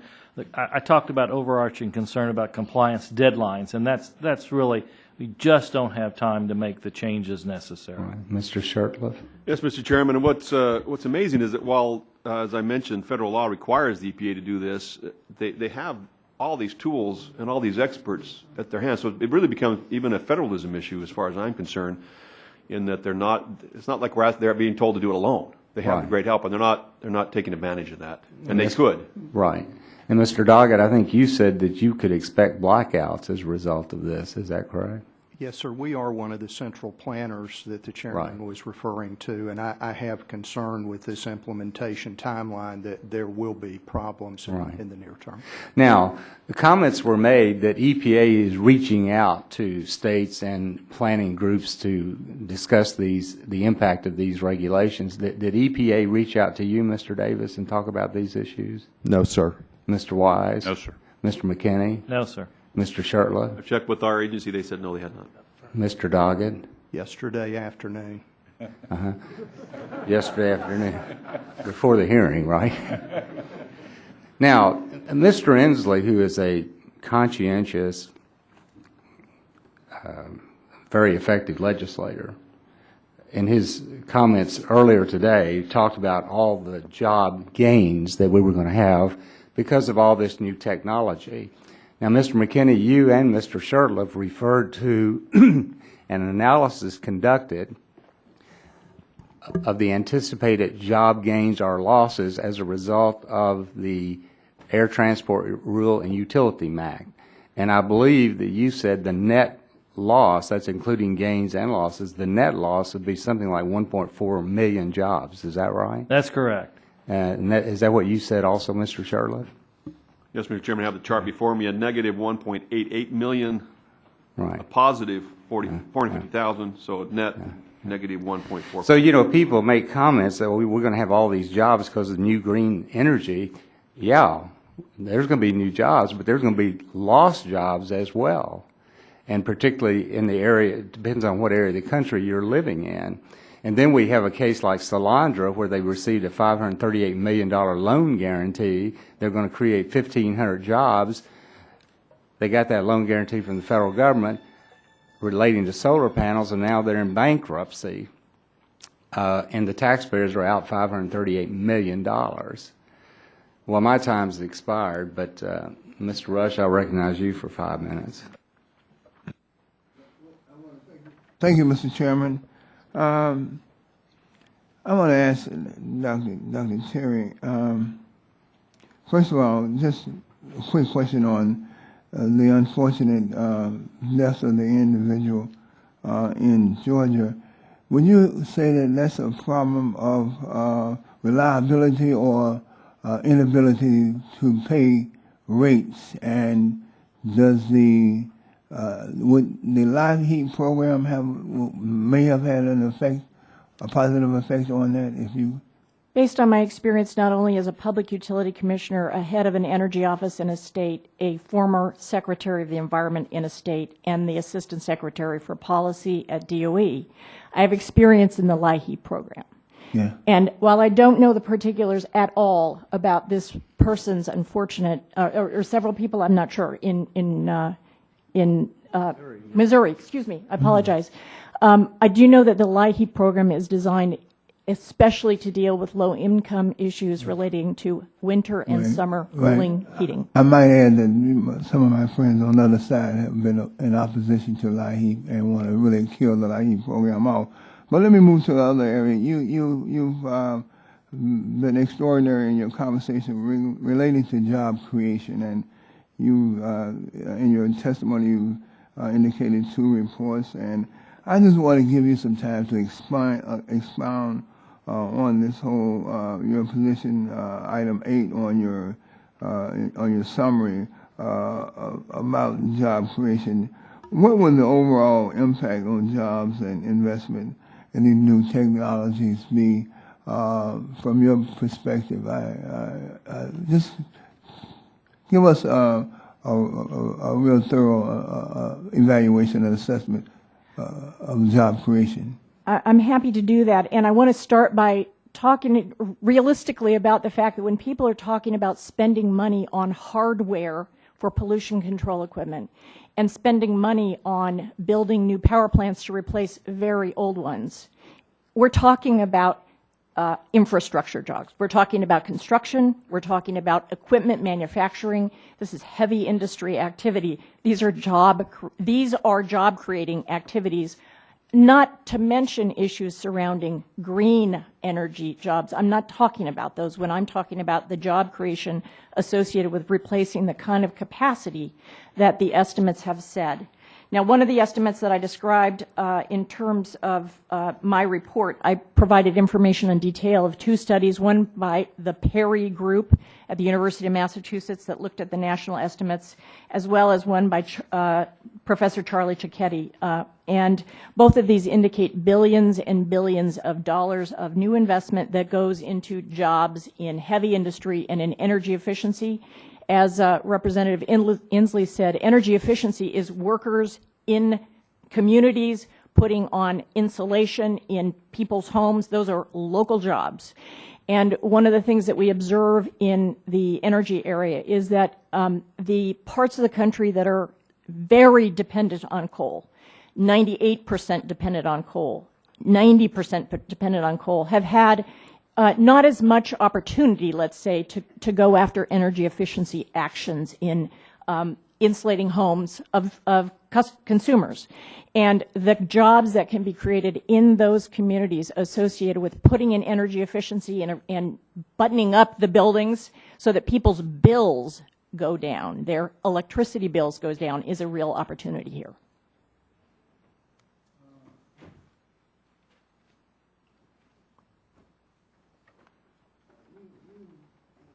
In August of 2010, you co-authored a report on the electric system reliability in face of impending EPA air pollution rules.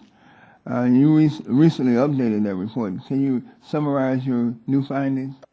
Yes, the most important findings were that there are so many companies that have indicated out loud that they are ready to manage these. We updated it also to indicate that the regulations as proposed are more flexible. They allow for more available pollution control technology than people previously thought.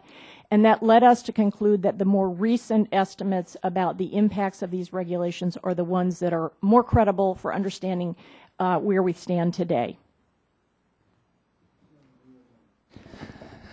At this time, I recognize Mr. Olson from Texas for 5 minutes. I thank the chair and I thank the witnesses for coming today. Greatly appreciate your time and expertise. I'm from Texas, so I'm going to focus on some of the Texas challenges that we're facing in Texas. And my questions is, first one's going to be for you, Chairman Doggett. Thank you for coming, leaving Lone Star State, coming here to Washington, D.C. No people back home who say you're crazy. They say that about me all the time, but we're fighting for Texas. I want to talk about the lumen issue, and we've talked about it in the previous panel, and we've talked about it here, but because of the CASPER rules, EPA, we're going to lose at least 2 coal-fired plants in our state, 500 jobs. And I just want to make the panel aware and the committee aware of a letter that was sent from EPA. This is the Deputy Administrator Rob, and I'm going to mess up his last name, Persepi. He sent this to Lumet CEO David Campbell on September 11th, 2011, just last, I guess would be Sunday. And the letter says, this is EPA's letter. We will share with you data that illustrate how Texas Lumet can comply with CSAPR cost effectively while keeping levels of lignite coal use near current levels, thus avoiding the need to idle plants or shut down mines in response to requirements of the rule. And Lumet's response is, we're very eager to receive this information. EPA has not yet laid out any specific alternatives that do not involve job losses and facility closures. I mean, shouldn't they have had that discussion with Lumet before CSAPR was being implemented? And Mr. Doggett, care to respond?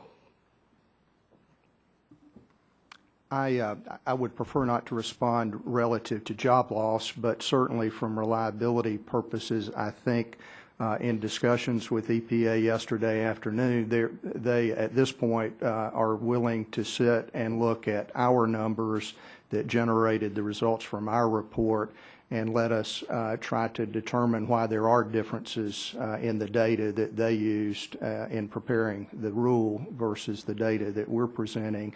So certainly that dialogue would have been helpful.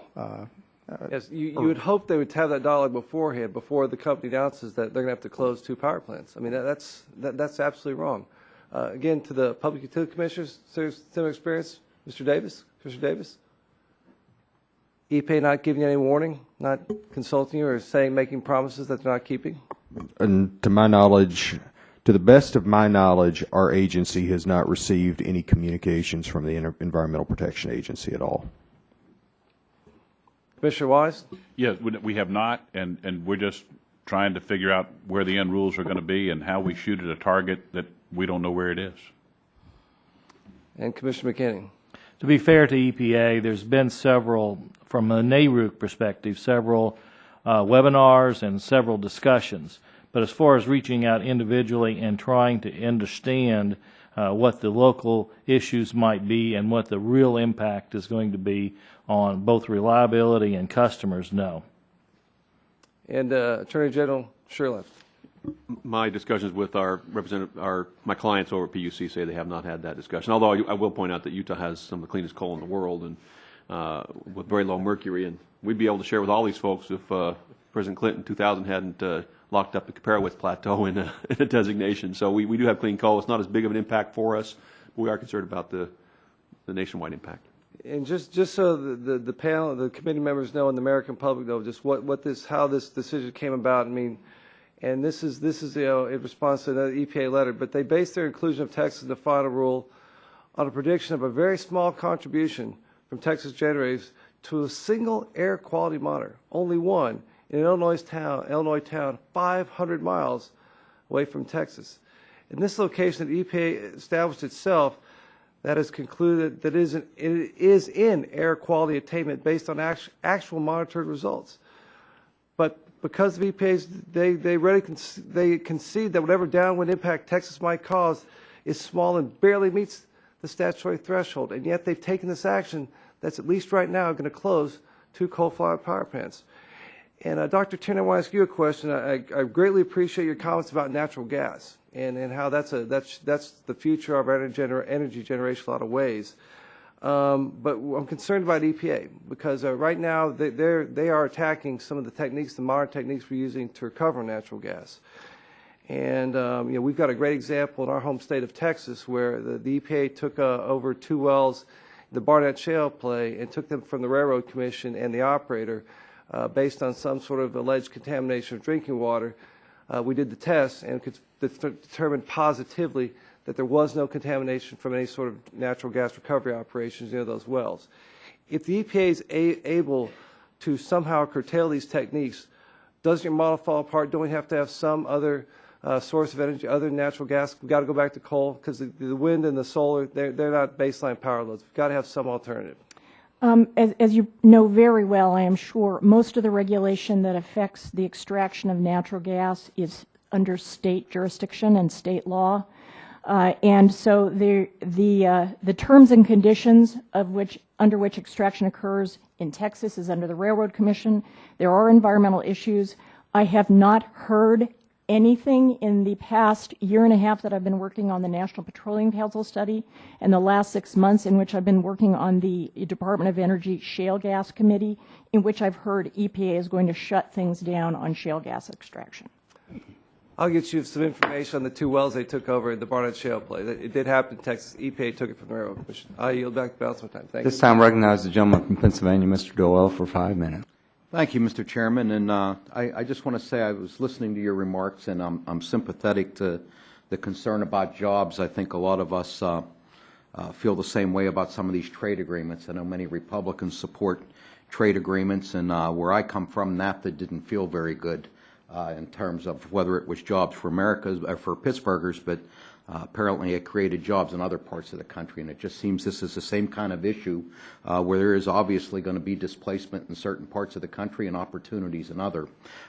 So I am sensitive to that. And with regards to your comment about cilantro, we had administrations in Pennsylvania, too, that did loan guarantees for an auto company and a television manufacturer that both went belly up and left our state, too. But I think we can all agree that we still want to encourage these types of opportunities. They don't always pan out, and everyone isn't a winner, but I don't think we should stop trying to bring opportunity and jobs to all parts of the country. I think that's what we all want to do here in the committee. I want to thank both panels. I'm sorry I missed all the fun earlier. I had another meeting and I couldn't get here for the first panel. It was a little boring. But yeah, that's what I understand. But I'm especially pleased to see John Hanger here.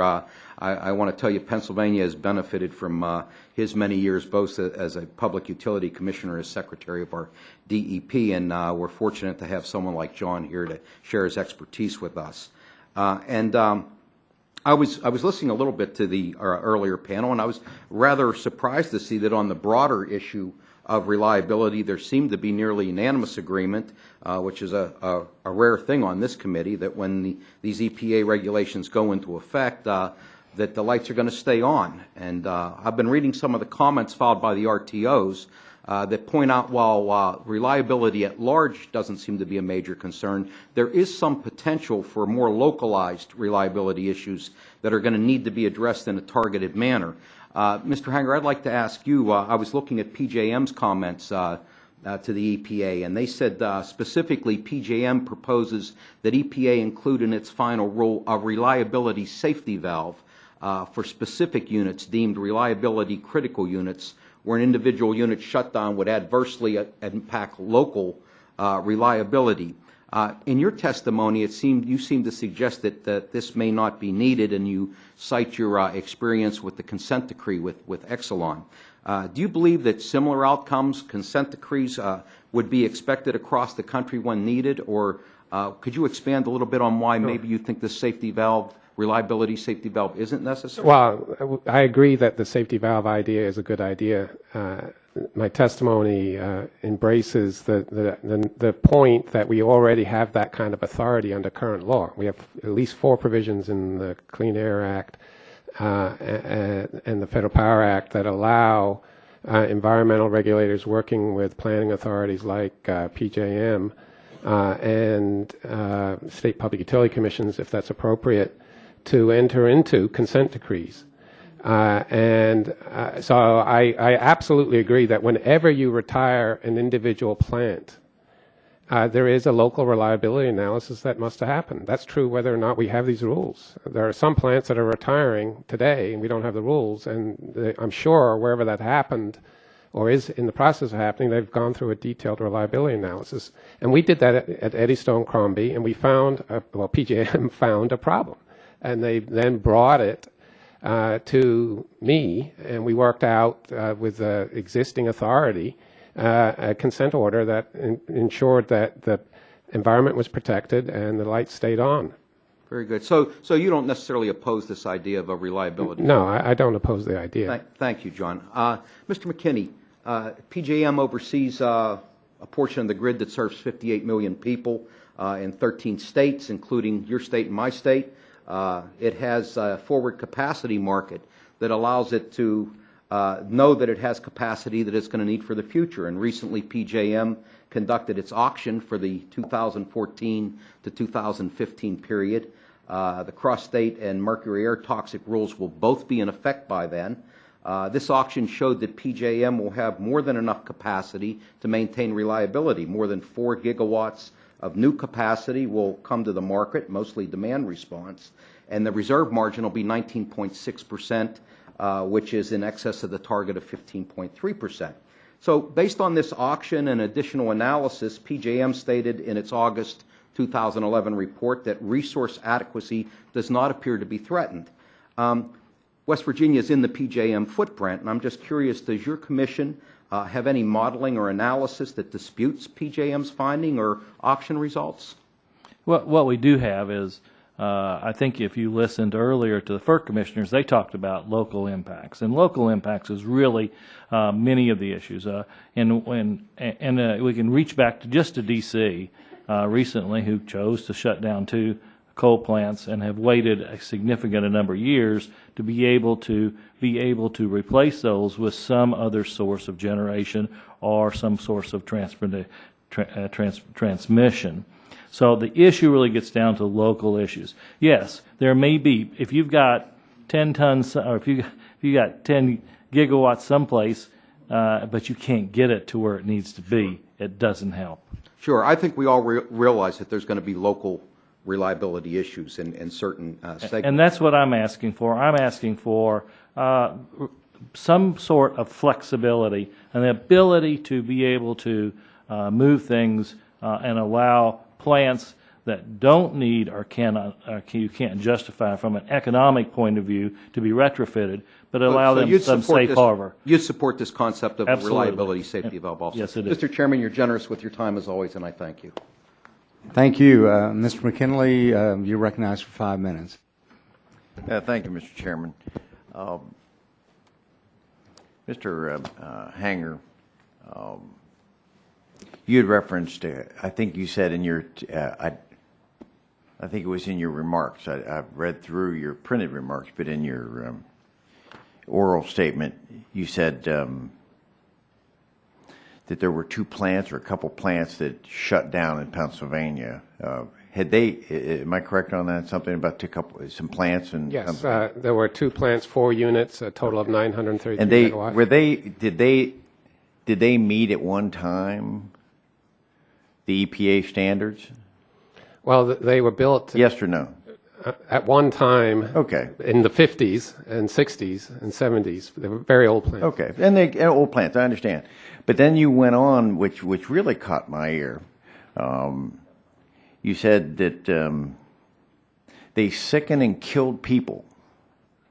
Do you have a list of the people they killed? Oh, I can't identify individuals, but you said they killed people. We can provide you. That's said around here an awful lot. Everything's pretty loose about these remarks. About it causes asthma, it kills people, but no one gives us names of the people. I don't see the trial lawyers lining up at the doors to chase these people like ambulances. If they really have killed people, I would think someone would have pursued that. Don't you think? They do kill people, and unfortunately, we don't actually know their names. They kill. The EPA data shows up to 34,000 a year. You haven't. You're just like so many other people here, Mr. McKinney. You've heard a lot of the testimony here, particularly from Dr. Tierney. I know often some of the other panelists would like to respond to some of the comments that have been made.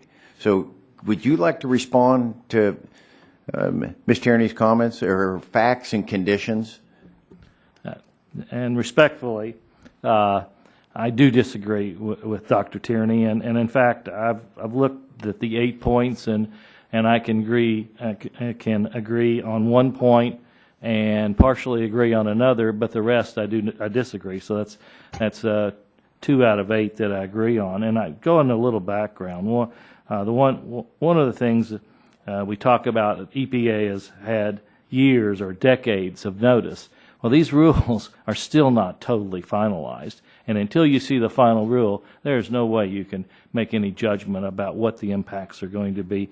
And the second thing is that a substantial portion of affected plants have already taken steps to modernize. That's just not true. There's many plants out there. There are some plants that we spent $4 billion in West Virginia, and none of those plants meet the new rules. I mean, we have spent money after money trying to make adjustments in SO2, trying to lower and do the right things. Those obviously have been not enough. One of the things I really disagree with is the fact, and I ran, from my former life, I ran coal generation facilities in a chemical. And I recognize we made study after study trying to decide whether to replace those coal generation facilities with natural gas, and when natural gas was much lower. And there's always what you did is you took jobs out of and replaced that with a lower cost of natural gas at that particular time. We couldn't make it work. But in every case, we showed significant job loss. It's 4-to-1 ratio there at least, and I think Commissioner Simkus really put a slide up that really shows you what that really is about. Just in closing with this in a few seconds that I've left, you've heard a lot of folks from the other side try to make this a partisan matter throughout this day. But your registration, how are you registered? I'm a Democrat. Thank you.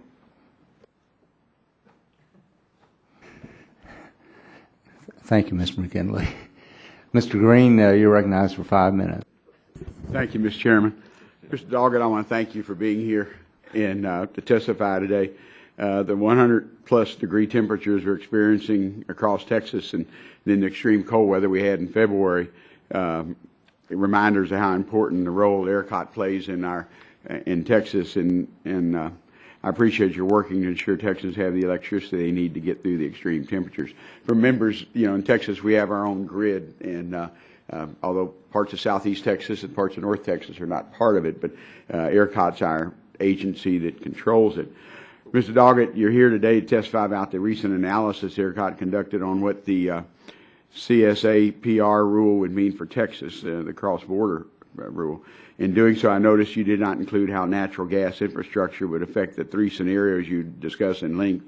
And I know it may not be feasible for all the plants to switch from coal to natural gas, but again, with some of our rich resources we're developing in Texas on the land side, it seemed like some of those could be possible. Why didn't you or ERCOT account for natural gas in your analysis? We interviewed each of our resource owners and identified their plans to comply. And in those interviews, that was not presented as a viable compliance option. Okay. If you had accounted for natural gas, how would this have changed your numbers? It would be hard for me to estimate that impact. I did talk to the Luminant owners, and we confirmed that switching from coal to natural gas for those units was not an option, but I'm unaware of whether that was even an option for the other plants. Okay.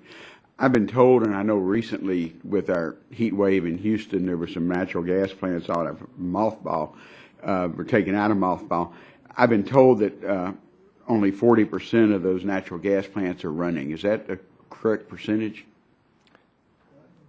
40%. Well, I've been told that natural gas plants in Texas only run 40% of the time.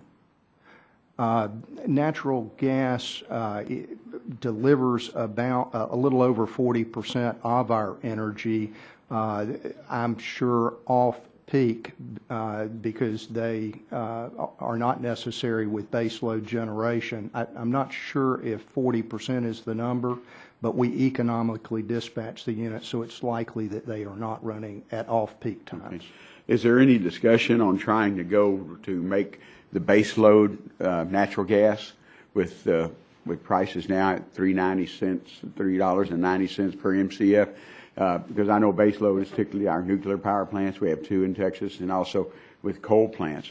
But is there discussion on trying to do natural gas as a baseload?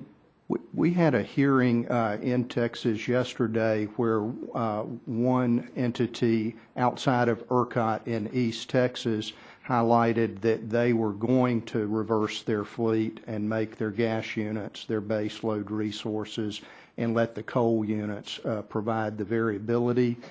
It was really presented as a concern because of the increased cost. I'm not here to talk about the increased cost, but that was their point.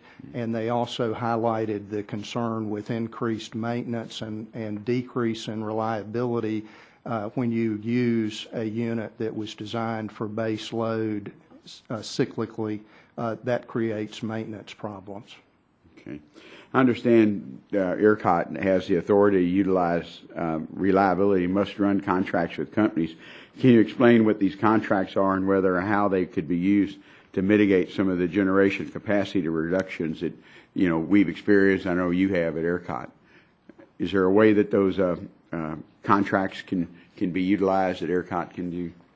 There's a possibility. I mentioned earlier that EPA reached out to us yesterday to discuss some options moving forward, and that was one option that they mentioned. The challenge there is that we have to have a method for the resource owner to have some assurance that they will be given a variance from EPA. We certainly can't require a resource owner to break the law. Yeah. Texas was included both in the SOX and NOx and the CARE program that was ruled out in 2008. While I'm incredibly frustrated with not only with how the EPA handled the possibility of including Texas, but frankly their entire assumption used to justify its inclusion, what do you say to the critics who will say that these companies should have been working toward these reductions all along, since they were supposed to meet stricter standards under CARE, and that Texas and ERCOT should have been better prepared for this? How do you respond to that? Well, we analyzed the preliminary rule, and from our analysis of the preliminary rule, it did not appear likely that Texas would be included in the SOT. And believe me, I share your opinion on that, and we've had this discussion with EPA for a number of months on a both partisan and bipartisan basis, and it's frustrating. Mr. Bernstein, the Bernstein research examining the issue, finding that if Texas utilities would simply run their existing scrubbers continuously and switch unscrubbed units to lower sulfur coal, Texas would likely comply with its SO2 budget under the rule in 2012. And do you think that's correct? We have been told by the resource owners that is incorrect. Okay, thank you. Thank you, Mr. Chairman. This time recognize the gentlelady from California, Ms. Capps, for 5 minutes. Thank you, Mr. Chairman. We know that numerous independent studies conclude that any retirements of old, inefficient coal plants can be offset by large amounts of excess generating capacity, by new capacity that can be quickly built, and third, by demand response and energy efficiency measures that can reduce the amount of generating capacity that is needed at all. But it's always possible that there will be localized reliability challenges caused by retiring power plants. And I want to thank you, Mr. Hanger, for your answers and your responses to Mr. Doyle's questions. You noted a real-life situation that our Republican colleagues are often very worried about. You've demonstrated that the state and the utility and the grid operator were able, at least in this instance, to work together to keep the lights on while protecting the environment. So I thank you for your... Welcome. Thank you. And I want to turn to you, Dr. Tierney, because Mr. Hanger's response is one approach to dealing with the potential localized reliability challenge. But hopefully there are some other flexibilities available as well to address situations where a plant needed more time. And oftentimes, this is the question that arises in a local community. They don't have time to assure a reliability and the confidence that it engenders. Well, thank you very much for the question, Representative. And there are quite a few instances of situations where a plant was going to retire for economic reasons or for environmental reasons, and it was found in the local reliability studies to be a problem if there were a retirement. I can think of an example in Massachusetts where there was a consent decree negotiated between the environmental regulators and the owner of the plant in conjunction with a must-run contract, very similar to what happened in Pennsylvania, kept the plant operating while there were remedies put in place. Transmission upgrades were put in place, demand management was put in place to reduce the demand in the area.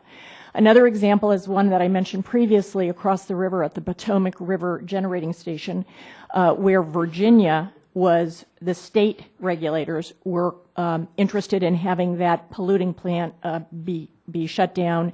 The company wanted to shut it down. There were applications made to the Department of Energy to use its emergency authority under existing law to find a condition under which the plant could not be retired. And PJM came up with studies of transmission, and transmission was put in place along with other, again, alternatives besides just shutting down the plant to keep that plant operating during the period of the other remedies. Those are now in place, and the plant looks like it will be shutting down by voluntary action of the owner. So there are some varieties of localities where remedies have been put into place that satisfy the local people. Would you like, you might want to take a minute to comment on Mr. McKinney's statements in this regard to local reliability. But I could not agree with him more that local reliability issues are fundamental and important. And as one of the other panelists, John Hanger, said, when there is an addition to the grid in terms of a new power plant or a removal of a power plant from the grid, there are always local reliability studies. Those have to be done. And if there were to be a problem, the existing authorities will allow these variety of tools in place to make sure that the lights stay on. Thank you. And finally, I think this is the last question here, and this is fundamental to me. Opponents of EPA's public health and environmental protections are often essentially arguing that we have to choose between public health protections and the reliability of our electric grid. I have to give away to you that I'm a public health nurse, my background. So I'll let, there's only a minute left, but Mr. Hanger and Dr. Tierney, my question, are these goals really in tension? Do we have to choose at the local level between reducing toxic pollution and keeping the lights on? I'll go first, since I'm afraid Congressman took offense to my language. The language, I'm afraid, reflects the truth. The old coal-fired power plants do emit pollution that can cause health damage. That's why we have these rules. We're not doing this just to harass the coal industry or any other industry. This is about human health, and they're not in tension. That's what has been demonstrated in Pennsylvania. It's been demonstrated in many states. We have cleaner ways to clean up the coal plants so they can continue to operate. We can build new coal plants that don't cause that damage. And we have alternative fuels. And we should just get on with it. Thank you. Any further comments from you? He said exactly what I would have said.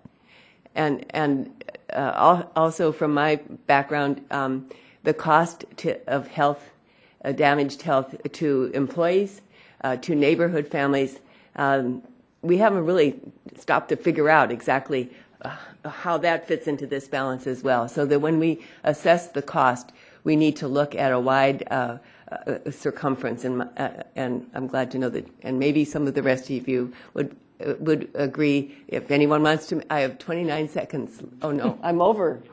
Okay, I'll take. You can always get in touch with me. Thank you. Thank you, Mr. Chairman. Thank you very much. And I want to thank. Mr. Chairman, before we conclude, I have a unanimous consent request. Okay. I can't help but just notice this young lady who, I think this is Mr. Davis's daughter. That is correct. She's been so well-mannered and so intense and attentive to this proceeding that I just think that we should give her a round of applause.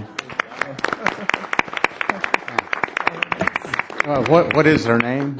What is her name? Micah Davis. And has she always been this interested in environmental issues, coal issues? For the last 2 or 3 years, she's been following me around. Thank you. Yeah. Also, have a unanimous consent request on behalf of Mr. Murphy, who's a member of this committee. He wants to submit for the record the Pennsylvania Department of Environmental Protection's comments regarding the utility MAC rule, and also the comments of PJM's comments on this rule as well. So I'll admit that into the record. I want to thank the witnesses. Thank you for your patience. We appreciate your taking time to give us your thoughtful comments, and we look forward to working with you as we move forward to help solve these issues. Thank you. Thank you. And the record will stay open for a minimum of 10 days for any additional comments or documents to be presented. With that, the hearing is adjourned.